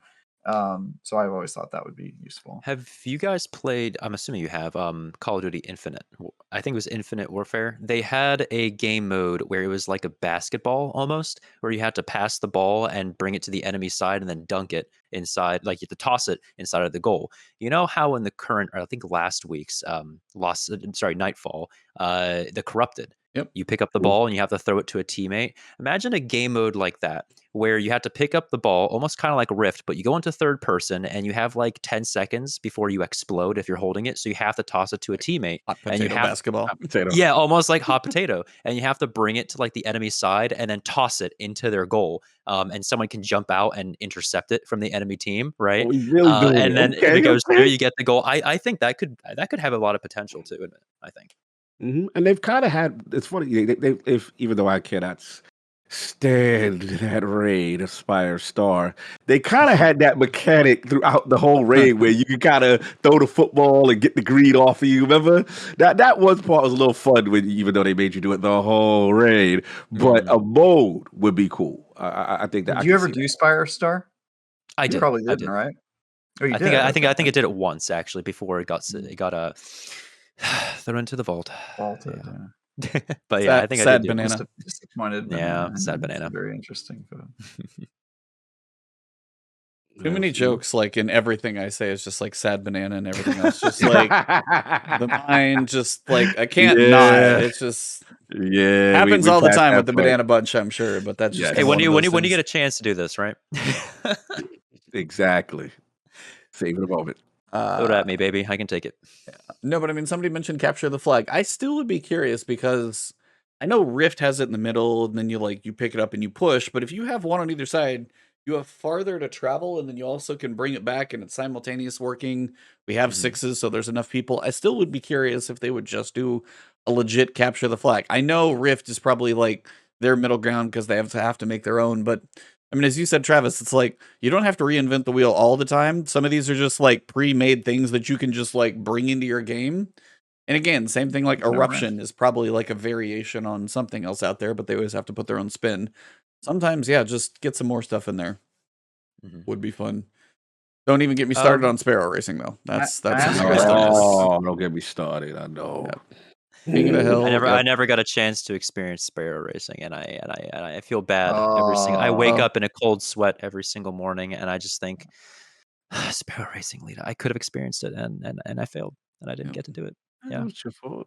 No, It's on Bungie to put them to bring it back. Can I ask you a question, StadiaTime, that maybe is Yes. kind of built? Have you ever eaten a banana on stream? It's like Can isn't I that plead- cannibalism? Can I plead the fifth? Actually, if you didn't, I think I'm allergic to bananas. Actually, I don't Wait, know. really? Is this a Dude, real thing? Listen, the last time I've had a banana, it was back in like kindergarten, and I was eating it for like, I don't know, breakfast or lunch or whatever, and like I felt my throat get like closed up almost, and I started choking, A and then reaction. I spit it out, but then I did it again, and then I think that like scared me ever since You then. might Like want I to get barely ever tested ate. on that or something for See, just to that's be the safe. thing. I've gotten tested, honey, and they always say I'm fine. So it's like, who the fuck knows? Huh. And so it's like, ever since then, I just don't like the taste of bananas. I mean, I take a banana smoothie, honey, but like regular bananas, no, thank you. That's I think this persona is good enough when it comes to that. He is one with the banana, but he will not eat the Okay. banana. Yeah, I lead those to what I cannot have almost. Shout out real quick to the super chat, MRI Gamer again. Thank you for the other one as well. It was just previously just a banana super chat. This one is to support the channel, and because you brought us a man banana, you are welcome. That's what we do here. Yes. Yeah, I hope it is. It's one of these things when I sit here and think about it in my head of like, hey, I hope we get, and we just listed off like 6 different game modes. The pace that some of these tend to be coming out, the time they take to test them and then kind of work through some of the bugs and then get them in our hands. We only have about 2 years left of this saga. We don't have a clue, obviously, what happens after that. Some type of continuation. They've said Destiny 2 will live on or whatever. But it is still weird to kind of have that finite nature and be like, you still wonder, it's like, how much effort are they going to put in when there is this, possible 2-year window on? It's like, do we really try and figure out this crazy exotic gun game with this weird code we're going to have to make if it's only going to last for X number of time? Because after this saga, I have to imagine our vaults have to get blown up again. At some point, that's going to happen. There is no way. They got rid of sunsetting, which should have probably stayed around. And then you're telling me if they do like a next saga that I just get to carry my 7,000 weapons from the past years in? Don't be silly. Okay. They don't blow up vaults anymore. They put things in vaults. Is anybody else? Your weapons will get vaulted. Very different, okay? What'd you say, I've Stadia? got it. So. Don't worry about it. Did you say your vault? Did you say your vault's full? No. Just keep talking. Ignore me. That was classic. Yeah, mine is all the time. Don't worry. I live out of my postmaster even at 600 because I'm awful. So yeah, I got to clean it up before the next season. I'm awful. I know. I'm aware. I get crap about it all the time. I fully have accepted my problem. I get it. Listen, it's not even just that. Like, I'm with Travis. Like, we've already experiencing the sunsetting right now. Like, to me, I've already seen it. It's you have plug 1, but you don't got plug 1 with the origin trait. Oh no, yeah, the origin traits are like a 2.5. Yeah, they do soft sunsetting. They have to do that with armor at some point because now, especially with like what they're doing is, they're giving you a chance to really roll into your specs. Like, and if you get a 66, a 67, or a 68 that has the stats about where you want them, you're not really. I was trying to skip that one. Hey, sorry. Sorry, continue. Sorry. It was just things kind of got past in your head. No, continue. I don't know. Listen. So I thought legendaries cannot roll that high. I thought exotics can. Well, we're talking about exotics. Anyway, continue. But yeah, it's like that's kind of thing. At some point, they have to do like an armor 3.0, a 2.0, whatever, because too many people are going to have sets of armor that at that point you're just like, okay, what do I need? Switch mods. I still hope that's the thing in Lightfall because we have had armor be pretty stagnant for quite a long time. So I'm hoping that's a thing. Yeah, and then I look at something like. So I love when you're like, hold on, what are you doing to? What are you doing to my vault? And I know you're over here saying it's basically happening anyway. That's a big banana. Oh, damn. I had to say it. Somebody's got to do it. Yeah. It was a thing. It was a thing. Honestly, I feel like I got this week off. This is great. Travis is like, do your bit. Travis like, doesn't have to be like the comic relief. He doesn't have to be on. He's just like, I'm just in chat today. That's There's great. a- Bring there's Stadia a, time, man. You get the day off, man. It's awesome. Well, No, I was just Travis, gonna if say- you are ever like busy, I'm just gonna call Stadia to fill in for you, and we're good. yeah, that's it. no, I was just Bananas gonna- are the ties of food. I don't know. It makes sense to me. I mean, Actually, they're wearing their suit, so you gotta undress them a little bit every time. Well, I'm No. already pretty unzipped. I mean, if you wait, hold on, if I just get up, if you just like look at me, I'm already like, oh fuck, I gotta go this way. It's not that much more you gotta really do. It's just like, it's just a little bit more. And then I love how there's this like slight accordion thing that like the physics yeah, of the like, wait, hold banana on. catch up. Yo. Okay, that is a little perverse. I don't know about all that. Oh, you naughty!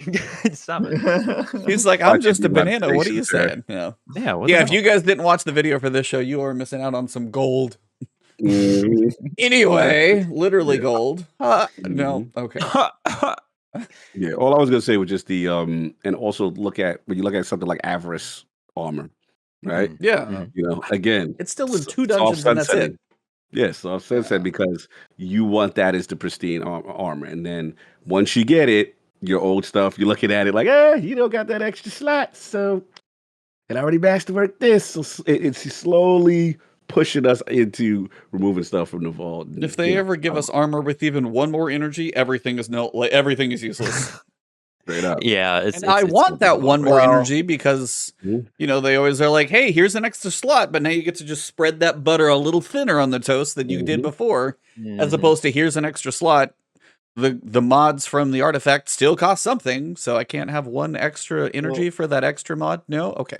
I don't know if You know they what, have Mike? to increase. I don't know if they have to do power creep to convince you to get rid of your armor. I think all they have to do is roll out an armor 3.0, which doesn't even have to be stronger. They just have to not automatically upgrade your armor 2.0 stuff, and you'll switch on your own. Because that's what they do in the past, right? Yeah. They just redesign the system, Yep. and then they go, "Well, the system you're on is antiquated," and then you Yeah. go, "All right, fine, I'll get rid of all my stuff," and they sort of convince you to delete your own crap. That's what they did with weapons. Yeah, you know how many people who have farmed exotics that are going to be really holding on to those things for a while, though? Oh yeah. You're like, I got my perfect Oh, Loreley yeah. Splendor, and then all of a sudden you're like, you did what to armor? Not mine. Back You know, into the one lost thing that sectors we go! No. Woo! The one thing that I'm wondering is when are they going to add another class armor mod that increases your stats like Powerful Friends and Radiant Light does?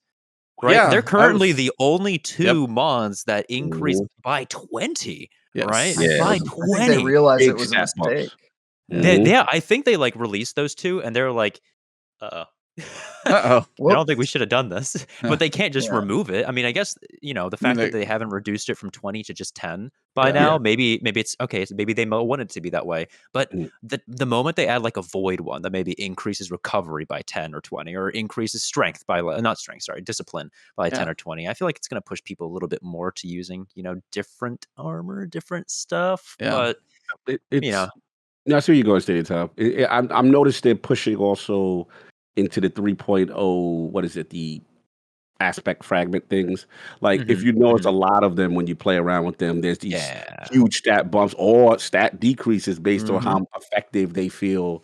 It is. So it's funny you say that. Yeah, I think they're still experimenting. I'm curious if E's gonna get that 3.0 in the way he envisions it, or maybe this is the transitionary phase before we actually get a full on 3.0, a complete revamp of armor on some level.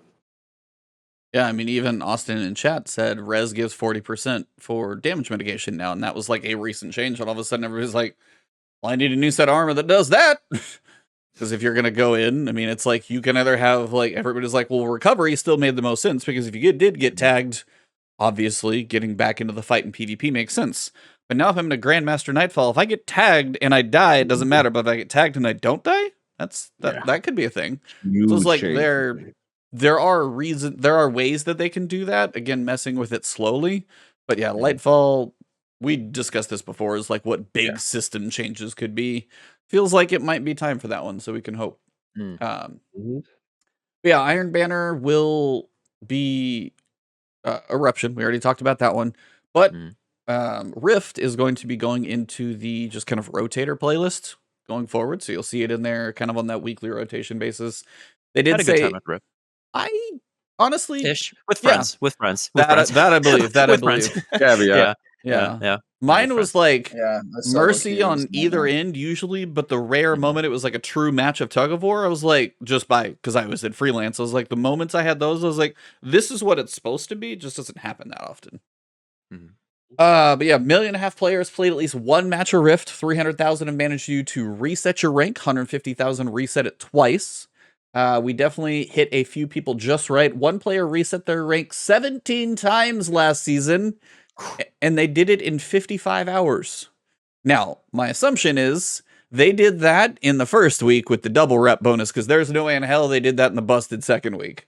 Another player played over 133 hours of Rift during season 17. I mean, the number of hours in those 2 weeks, that's not that much that they weren't sleeping and playing Rift. That's a lot of... yeah, we made you green. Are you sick? Is that too much Rift? Like, No, he's I don't know. just All he's, this he's not Rift ripe talk is yet. just kind of just getting me just a little bit under the weather. I'll be honest. little green, you know? Yeah, a little green. Little green. Yeah. Shout out to the shortened second Rift version. Yeah. For the people who didn't have the double Get experience. a little blue sometimes, you know. Yeah, they a little blue right now. Shout out to DJ. What's up? I see you. Yeah. Yeah, that like the patch, yeah, DJ Oros is out there. He missed that thing by like 1 hour too. He's so mad. Yeah. Because he had it calculated and the patch went 1 hour earlier and missed it, but Travis, on the other hand, shows violence. It's fine. Shows violence. But they did say, you know, that the number of matches that fully went to time dropped by 10% after they made some of the mercy changes. They also dropped it to 8 minutes. They also said having no mercy criteria to 1/3 of matches ending in mercy. That's a lot, though, I feel like. That means, again, this is where I feel they're soft. And we talked about this last week, and we had Shadow actually kind of pop in, and we had a good discussion. That's fine. I think the soft skill-based matchmaking and control, it's almost like if it actually does reasonable there, again, don't know if it will or not, but if the soft is like reasonable for most ends of the spectrum, I'm going to want it more places quickly, and I feel like that rollout's going to take a while, because some of these seasons are going to get longer. And there's one other thing I wanted to point out. One of my favorite things about the new era of Iron Banner is the new rules we are going to be bringing in each season. While Rift won't be an Iron Banner, it will be in the weekly rotator, available in week 1, 18, and 14. That already tells you next season is longer. So I was going to ask you guys, do you think this upcoming season, we still don't know how long they are, do you think it's your standard, you know, usually they do about 3 months on a cadence, about 12 weeks. Do you think it's going to be, we now 14, how much farther past 14 do you think we're going? Do you think we're getting a 4-month season? Do you think we're getting, is this where we're getting some of that extension? Listen, baby, if they do a 4-month season, they better bring the heat. They better bring the heat. Better be king or for now. I'm taking that heat to another game after the main things. I'll be honest, I love that. Listen, I love Destiny 2. Seriously, I do. I love it. Just, you know, towards the end of the season, once things kind of get past, if the main you know, seasonal activities don't hit it sometimes, right? There is another season that I can think of, maybe 2-3 seasons ago. I didn't stop playing Destiny 2. I just kept on doing the seasonal activities because it was fun. It was a lot of fun. And that's not to say the new one isn't fun. It's just there's some activities that keep you coming back just because they hit that weird little notch in your brain, and they're fun and they're enjoyable. This season, that was the story, right? And now that that story is over and we're waiting for the next season, it's a little bit more calm. So I'm hoping that maybe next season, since they've done a stellar job with the story now, they keep doing a stellar job, but maybe a little bit more focused with whatever seasonal activity is coming out and the things that we get to do for it, that keeps you wanting to play even after the story is over. Right. So you know, fingers crossed. If you're going to make a longer season, you got to have the content in it to really keep people to want to play for that long season. Yeah. They can't pull out a 30th anniversary pack every time they have a long season. That's Allie's not back. So yeah, that one, I don't know, like, sounds like at least a 4-month though, because you go 14 weeks, that's a minimum. I mean, it'd be 3.5 if you go 14 weeks. I could easily see a 4-month season. I feel like this is something we've talked about. Like, we've kind of speculated. So Stadia, we've kind of had our speculations. Where do you see the release date for Lightfall being? Do you expect 12-month release window from Witch Queen would be February. 15-month release window like Witch Queen would be May. Before that, after that, where do you feel Lightfall's gonna land for a hopeful date? Obviously, we won't. Well, I'm wondering if we're gonna have another Witch Queen situation where they just push it out farther. You know, I know the reason why Witch Queen the last season was expanded was because of the whole pandemic issue going on, and I'm sure that made it really difficult for them to develop things. And so they said, "All right, listen, we need to take this extra what was it? An extra 3 months? Yeah, Witch Queen is so? 3 months. Around there, an extra 3 months, in order to finish this and develop it. And holy shit, they did amazing. They did fantastic with it. And so I kind of am possibly leaning on maybe us having another extended season at some point, and Lightfall maybe coming out a little farther out for them really to get that chance to push in as hard as they can with it. Not that I want that, but if I'm thinking about it, I kind of would prefer it, because seeing how Witch Queen came out, if that came out 3 months earlier, think how you can't really say exactly what wouldn't have been made for it, but I'm sure there would have been things that were cut out that really would not have made that experience as amazing as it could have been, right? And so I'm leaning on the longer timetable for that expansion to finally come out. Yeah. I think you're with us. I'm somewhere in the May department. I think you were what?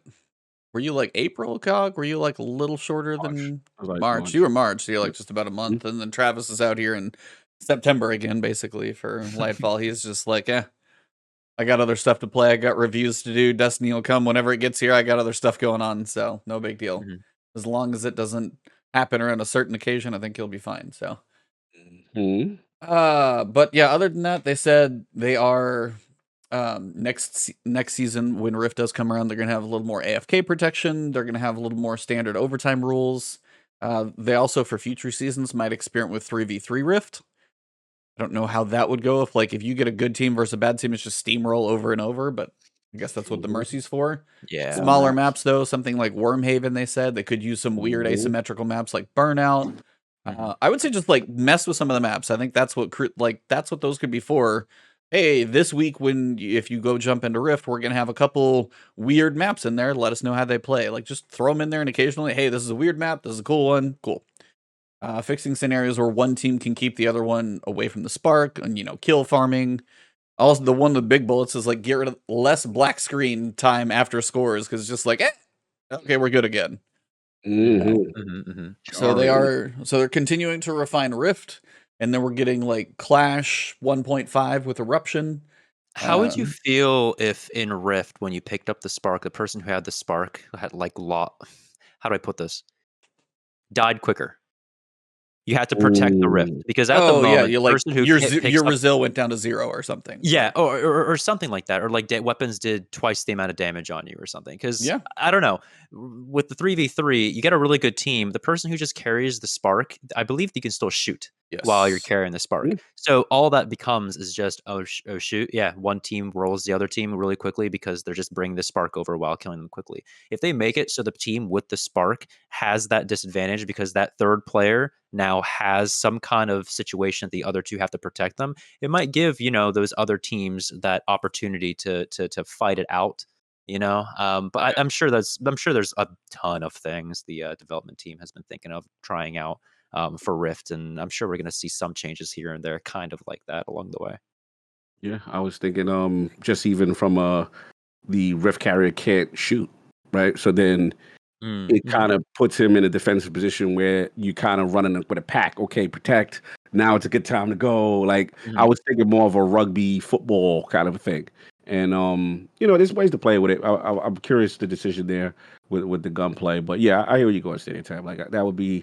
There's things they could do. I feel to tweak it, because if you really have a skilled Rift carrier with gunplay, he's gonna do what he do. Titan shoulder charge and just go all the way, baby. Oh yeah, there were shoulder charge Titans just done. It was impressive to watch them if they were on your team, and if they they picked up the spark and they dunked. You're like, that was 1 second. What? How'd they do that, Bruh? So, final thing, kind of a cool thing they're doing. They are going to have a community artist that they've already chosen. They've already worked it out with them. They're going to have a community artist actually design an exotic ornament. They're going to kind of do a concept art. Then obviously the in-game artist will have to make it.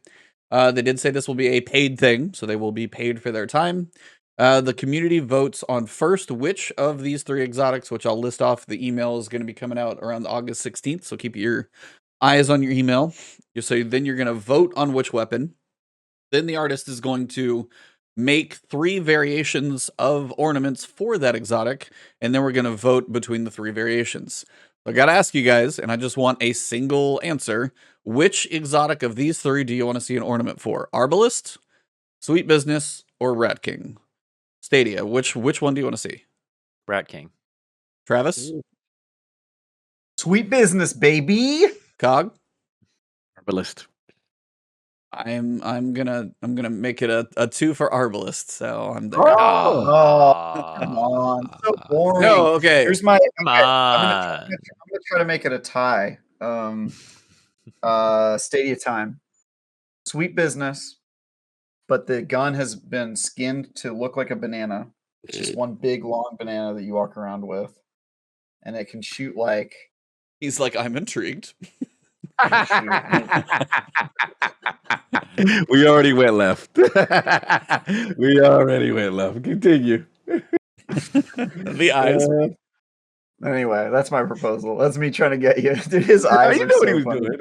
Yeah. Okay, so here's my logic for Arbalist. And I'm gonna tell you mine too when you're done. Sweet Business is basically a meme weapon anytime it ever gets used by people anyway. Yeah, it had 1,000 bullets or whatever for the broken perk, but outside of that, unless this is one of those, hey, we were finally streaming long enough to get spammed. Cool. Thanks, guys. But yeah, so Sweet Business, I feel like is just a mean weapon. Not really strong enough in PvE. It's just not. And then PvP, I don't really see it used successfully. Rat King, very specific niche if you're building around invisibility, but outside of that, it's I see a little Honey. Woo! Okay. fine. Have you From ever the done unskilled Rat King player then. I used to main what was the old void bow back before Beyond Light came out, before Sunsetting came out. There was an old void bow, I know what you're talking something about. with an S. Something with an S. Yeah, I had one of those for the longest time too. Exotic? No. Legendary Okay. bow. Hold on, internet, come on. Oh, Subtle Calamity. It was Yep. Subtle Calamity. Yeah. Yeah. I've got I a used decent one of those. I used to main Subtle Calamity into Rat King as a bow swap, and it was at the time, with the meta at the time, was absolutely beautiful. Taking someone's health down to 100 or even 50 health left, swapping to that Rat King, getting a tap or just a single tap, and then taking someone out, and then getting health regen, invisibility to whip out the bow and find someone else close range, because it's a sidearm, you got to get close, but because of that invisibility, you get that option, right? And it was so good, and I haven't seen that at all. I haven't seen a bow swaps. There's very specific weapons that people usually end up bow swapping into. But honestly, a bow into Rat King is a very, very fun time when you start getting that bow rolling. I highly recommend you give it a shot. Rat King can be very good, even if you don't have a team to stack that buff on there. The other ones, Arbalist. I have a special feeling about Arbalist, and it's not good. In PvP, But- I think people hate PvP. it, but in PvE, I feel like it's going to get used by everyone, and I think that's why, for me, my vote is Arbalist, because Okay. I'm going to lean PvE, and that's the one that is going to get used against literally half of the game. So it's the one that I that's would fair. probably see the most, and that's where I think the artist could probably shine the most as well. That's why I picked Arbalist. My mindset is completely fashion based. Sweet Business looks good. There's a gold ornament already that look amazing. Rat King is a sexy looking gun, looks amazing. Arbalest, let's be honest, it is an eyesore. It need a touch up. We need to get take that thing out, buy some clothes, hook it up. You know what I'm saying? It needs a look. It's not a sexy looking gun at all. It's effective. It's effective. It's a Nightfall specialist, and it had its run. It's still semi decent Yeah, in the it's still Crucible good. with the aim assist. You know what I mean? But yeah, Arby, man, hook that thing up so I can actually feel good shooting it. Like I don't feel good the way. Just look at it.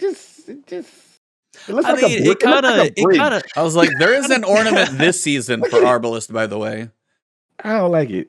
I saw it. Did you Yeah, see, no. did you see the new ornament? It's a new one. All There's right, let an me check. ornament for Arbalist this season, which I picked up when it was actually sold for Bright Dust. It actually looks pretty cool.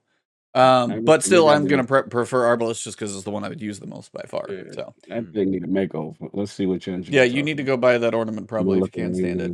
But they Arbalest said, kind of reminds me of like a kit bash weapon when I look at it. Just Yeah. the base ornament for it, or Yeah. just the base look. It looks like a little kit bash thing. And I mean, you know, I'm kind of in the position where like not every weapon needs to have that absolute, you know, straight sex appeal the moment you look at it, right? Because you build for that appeal with your armor. You know what I mean? You can get a look on it. But I agree. But I listen. I feel it. That's why I use Ariana's Vow with the actual fire ornament. You know what I There mean? we That is go. actually amazing. You know, we Come need on. more ornaments like that with That's what I'm effects on them, saying. please. At this Stadia, you gotta have the ornament match the fit. You gotta I you gotta know. shoot good and look good. It's a synergy. Like I can't be out there with that toll bridge looking gun that oh my god, it look like a toll bridge, like a drawbridge. troll, like a troll. Is that what you're saying? I can't with that thing. Man. It's too industrial. Sex that thing up. Make it look hot. Take it out. Give it a makeover. Then bring it back. I'll Let's go. just go like dip it in Callus's pool of gold and be like, here, it's your COD skin. Oh, you do Give it that? the bad juju. Give it the bad juju treatment. Get that Bro. gold shader. You know what I mean? You know how I feel about that. You know how I feel about them Cali shaders, that Leviathan drip. Let's go. Oh yeah. Oh yeah. So Now, I see your- I will say timing wise though, depending on when things release, they said they were going to give the artist some time to develop them and then we would vote, and then it's going to have to get made and put in game. Season 21 is when this thing is coming out. It could be a year. It could be a year from now. Because if we get Lightfall, whether it's March, May, anywhere in there, and then you go 3 months after that for season 21, probably even off of my guess at a minimum April or May, June, July, August sometime when we see this ornament, they're gonna bring it back up again. We're gonna be like, oh yeah, like episode 257 or something when we're talking about this. So it's gonna be a minute. Yeah, I like that they're doing this with the community though. That's a good look.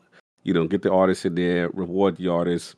I like that, and ornaments is something that I'm always going to stand behind. So it's a cool little initiative, despite how long it takes. Mhm. Yeah, they're not rushing the artist. They're giving them plenty of time, which I do appreciate. But yeah, it's like by the time this thing comes back up, I'll have forgotten about it, I'm sure. So that is mostly it for the TWAB.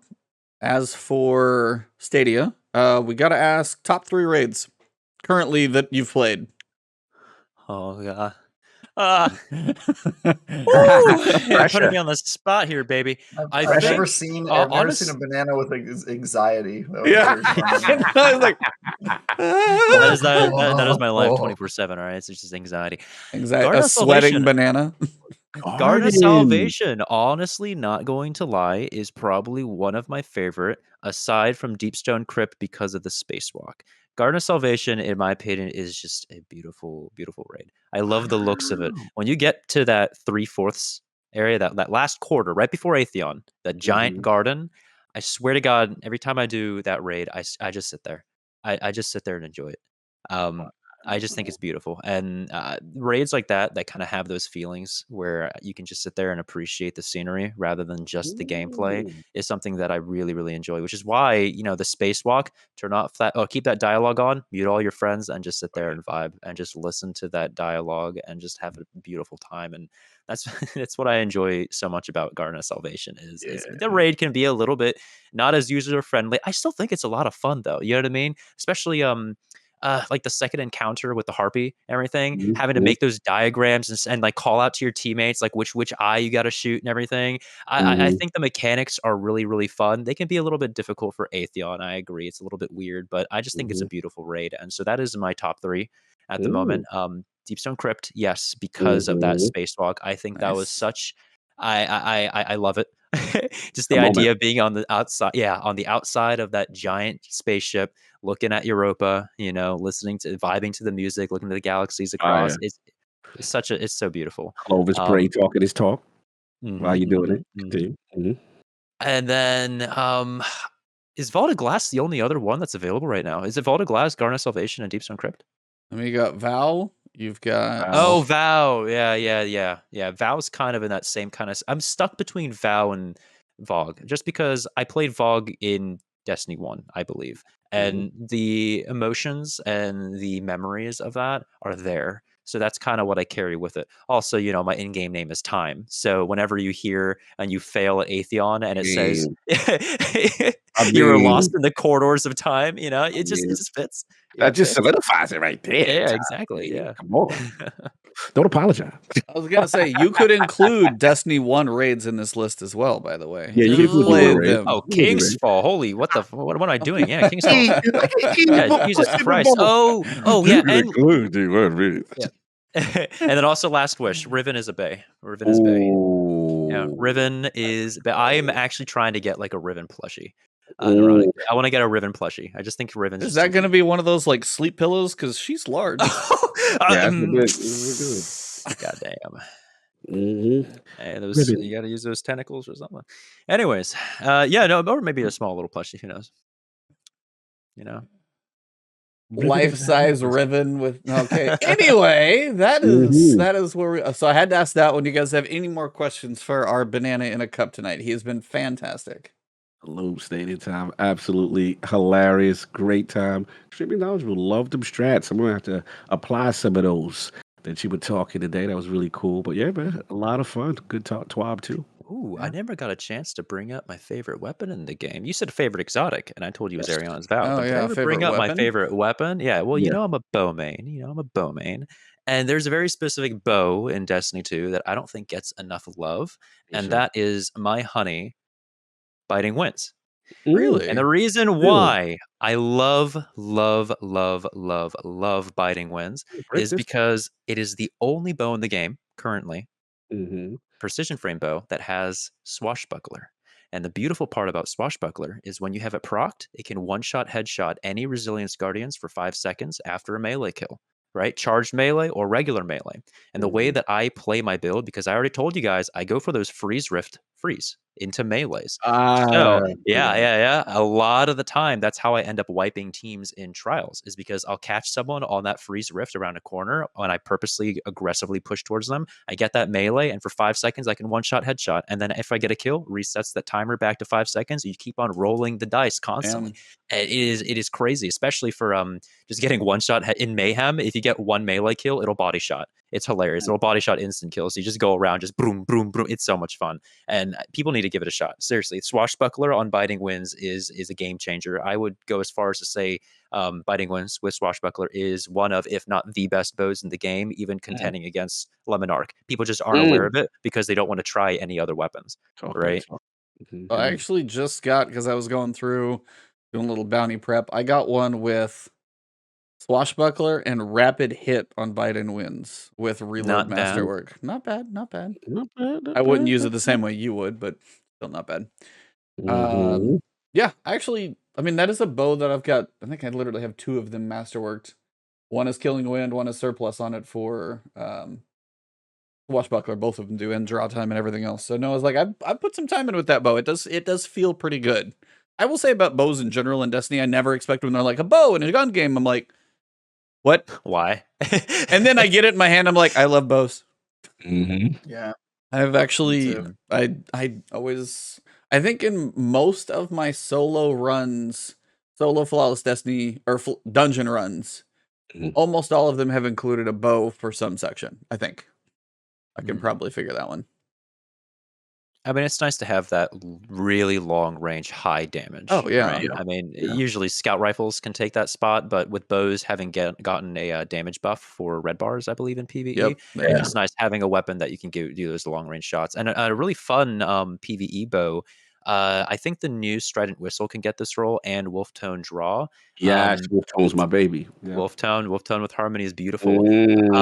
Shoot to Loot Dragonfly. Woo. Because in PvE, when you kill a PvE enemy, that Dragonfly will automatically pick up any ammo they drop because of I Shoot to didn't know Loot. that. Doesn't work in PvP for some reason, but PvE, very, very nice for long range, like high Nightfall, I guess, gameplay where you're running out of special, you're running out of heavy. Oh, shoot, you killed that one red bar, or that one yellow bar with a one-shot explosion. Boom, you got all your ammo back if they dropped anything. It's great. Did not It's a know lot of that. fun. Nice. I I'm didn't still know trying to, Dragon procs that the shoot the loop. I didn't know that. yeah, I've been trying to get Incandescent with something decent on that bow, and I finally got. I'm like 2 resets into Vanguard, so I'm still trying to get that one with Incandescent just to explode some heads for entertainment value. But yeah, no, I've been enjoying. I'm glad to see we have another solar bow back because that was scarce territory for a while. Yeah. Well, Mr. Stadia Banana Cup, it has been absolutely fantastic. Stadia in a banana cup. Oh my goodness. I feel like you need to like fill the cup up with a little bit and then like lean back to the side where you're like just soaking in the tub kind of situation. Well, I mean, I had a few other things over here I was gonna like throw up or something, as we were like just practicing or just talking about certain stuff. You know what I mean? Remember how earlier I said like, "Hey, is anyone into Attack on Titan?" You know what I mean? Yes. Yeah. You know what I'm talking about? A little stuff. Okay. Yeah. One of the ones that I was practicing with, that I was just like rising up, and on the stream, I'll just have the music, like the theme song playing, and I'll just like.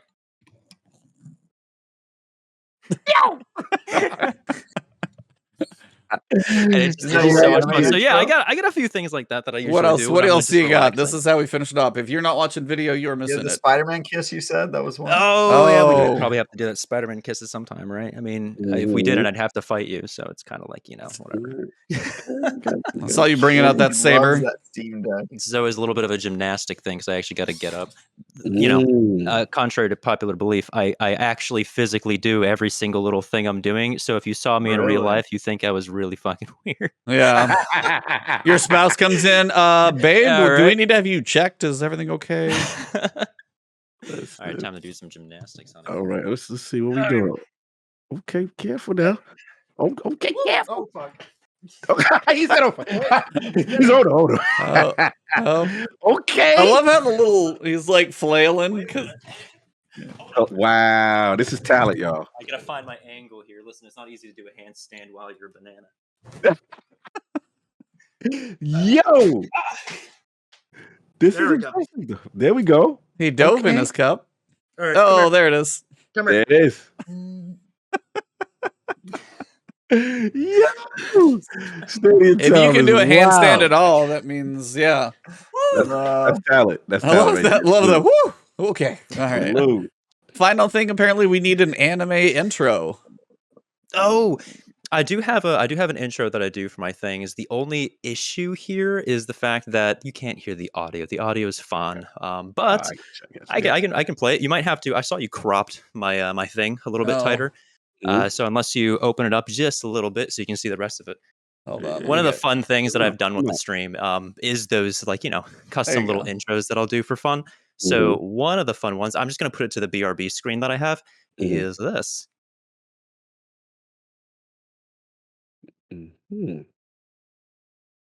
That's funny. That's kind of perfect. Salute, StadiaTime in the building. Bug peel, perfect. That's beautiful. Oh, that's great. If you guys don't watch this man's streams, you are missing out on a lot of entertainment. So please make sure you go find. Well, now's the time. Tell everybody where they can find you, what you do, what's the schedule, any and all things. The platform is yours to say it all. So. Yeah, so I'm mostly at the moment active on Twitter, and that's just because I just landed a new job, so now I'm trying to figure out apartment stuff. I got to move out by the end of the month, so when it comes to streaming, it's a little bit difficult for me to do right now. I haven't done it since the Bungie charity fundraiser that I was asked to do. Salute. Oh yeah, it was a really fun time. Honestly, like anytime I get a chance to raise money for that cause, it's a fantastic time. Seriously. But you can find me StadiaTime, spelled exactly like that, on both Twitter and Twitch. And then on YouTube, it's just time. I don't use YouTube as much, but I'm starting to just post any like little meme videos that I post on Twitter, which is usually where it goes. But yeah. Very nice. Fantastic time. I gotta enjoy the content. Please, I love what you're doing, community. Just having fun. You know, the creativity with it. It's a unique thing, and you've created a lane, and you have made this your Oh, own. And seriously, I yeah. absolutely love it. It's hilarious. Sometimes I can't look at you directly because I'm going to keep laughing. So I'm trying to like See, that's look okay. at Well, you. actually, the greatest thing about just doing this and not just having a camera is when I do trials carries. If we ever get beaten really, really, really bad because we're doing a carry versus, and then it's a 3-stack or something, and Yeah. they jump into the stream and they're like, haha, shitter, and laughing. Like they look at the banana and they're like, what? and then we just have a good time. Or like when we beat a team, right? And then maybe they come in and maybe they're all angry. You can't get angry at this. Come on, can't get mad at you're gonna look like a fool. Yeah, so it's like it's exactly. So it's just a fun way to like diffuse the situation. Yeah, it's like it is the every ultimate single time. icebreaker. Yeah. Yeah, seriously. Salute. I do have to Absolutely ask, Halloween. Please tell me you've been a banana for Halloween. Oh yeah. Oh, Okay, yeah. Oh, I yeah, was like, yeah. that had There's a been picture real life. that's floating around in my Discord server of my Halloween costume. Nice. Oh yeah, and during Halloween, I try to. The other nice thing about this is during seasonal events, I can just go a little wacky. So instead of being in a mug, I was in a little pumpkin.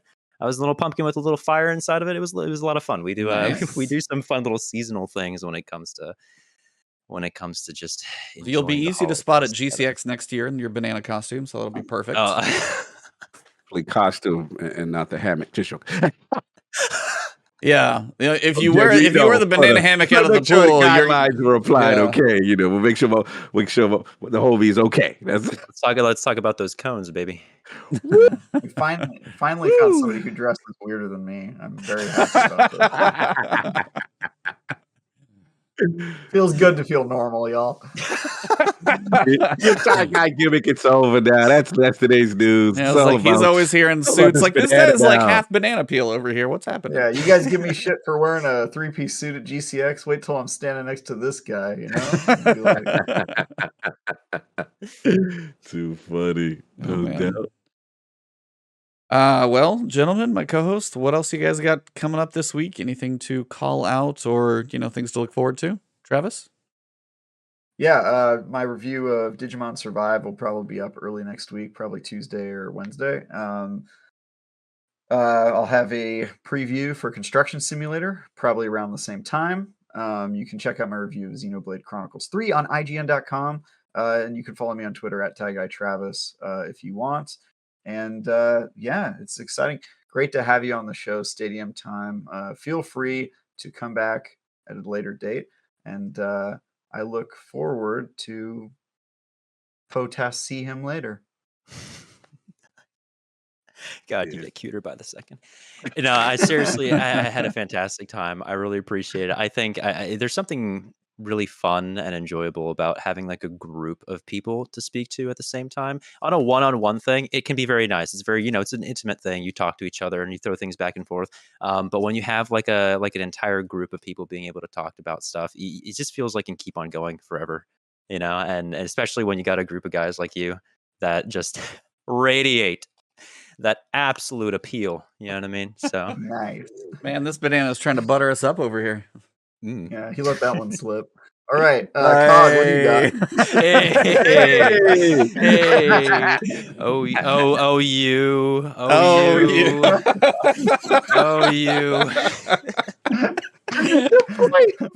My lord, this is too much. This is a classic episode. Clearly, again, salute to StadiaTime.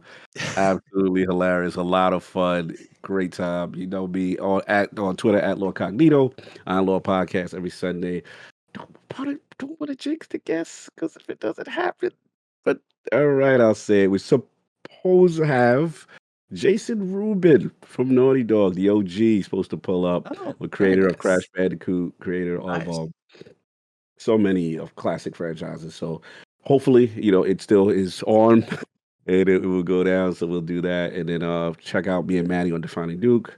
should be up for patrons. Go check that out. Talking about everything that's going on in the industry, all that good stuff, and support some other Lords of Gaming. That man, I know we ain't IGN and everything, but we got some cool people over there. They're kind of cool. Check it out. And shout out to also me and Maddie. We did a As Dust Falls spoiler cast, so check that out. We'll learn about the game after you played it, your choices, and all that good stuff. And yeah, that's pretty much it for me. What about you, E? What's going on? First thing I want to say thank you, Stadia, for joining us. Seriously, you're welcome back anytime. If you're like, all right, I haven't talked to people about Destiny in a while, I feel like it's time, hit us up. You are welcome. This was way too much fun. I figured it would be. I don't know if I figured it would be as much fun as it was. So thank you for an absolute blast. If you guys did not catch, if you listen to us in audio form, we appreciate the listens, but I will recommend you go check out the video, whether it's on Iron Lord's podcast or on my channel. Either one is well worth the watch. Even just skim through for a couple of fun moments there. Great. The last 5 minutes apparently could be worth it. Alone. And yeah, for me, kind of working on that possible review game that I got early access to. Cult of the Lamb comes out Thursday next week. And then I'm just trying to slowly spread out a little bit of bounty prep, because then we have the 3 or 4 days of absolute hell at the start of the season between trying to cover what's going to come out, guides for that, and then the raid on Friday. It's going to be a busy few days. So that's kind of what I'm trying to spread things out and work on stuff around the house as well. I literally just got done doing something else in my house today. So yeah, good times. But yeah, thank you guys. Thank you, chat. You guys were hilarious. Stadia, Travis, Cog, thank you all for being here tonight. Absolute pleasure. Pleasure was ours on this one, I'm pretty sure. So thank you all for being here for episode number 209. We will see you guys next week with Legionless TV. Thank you guys. Have a good one. And for this episode, it has been The last word. I got to point to the screen again. Here we go.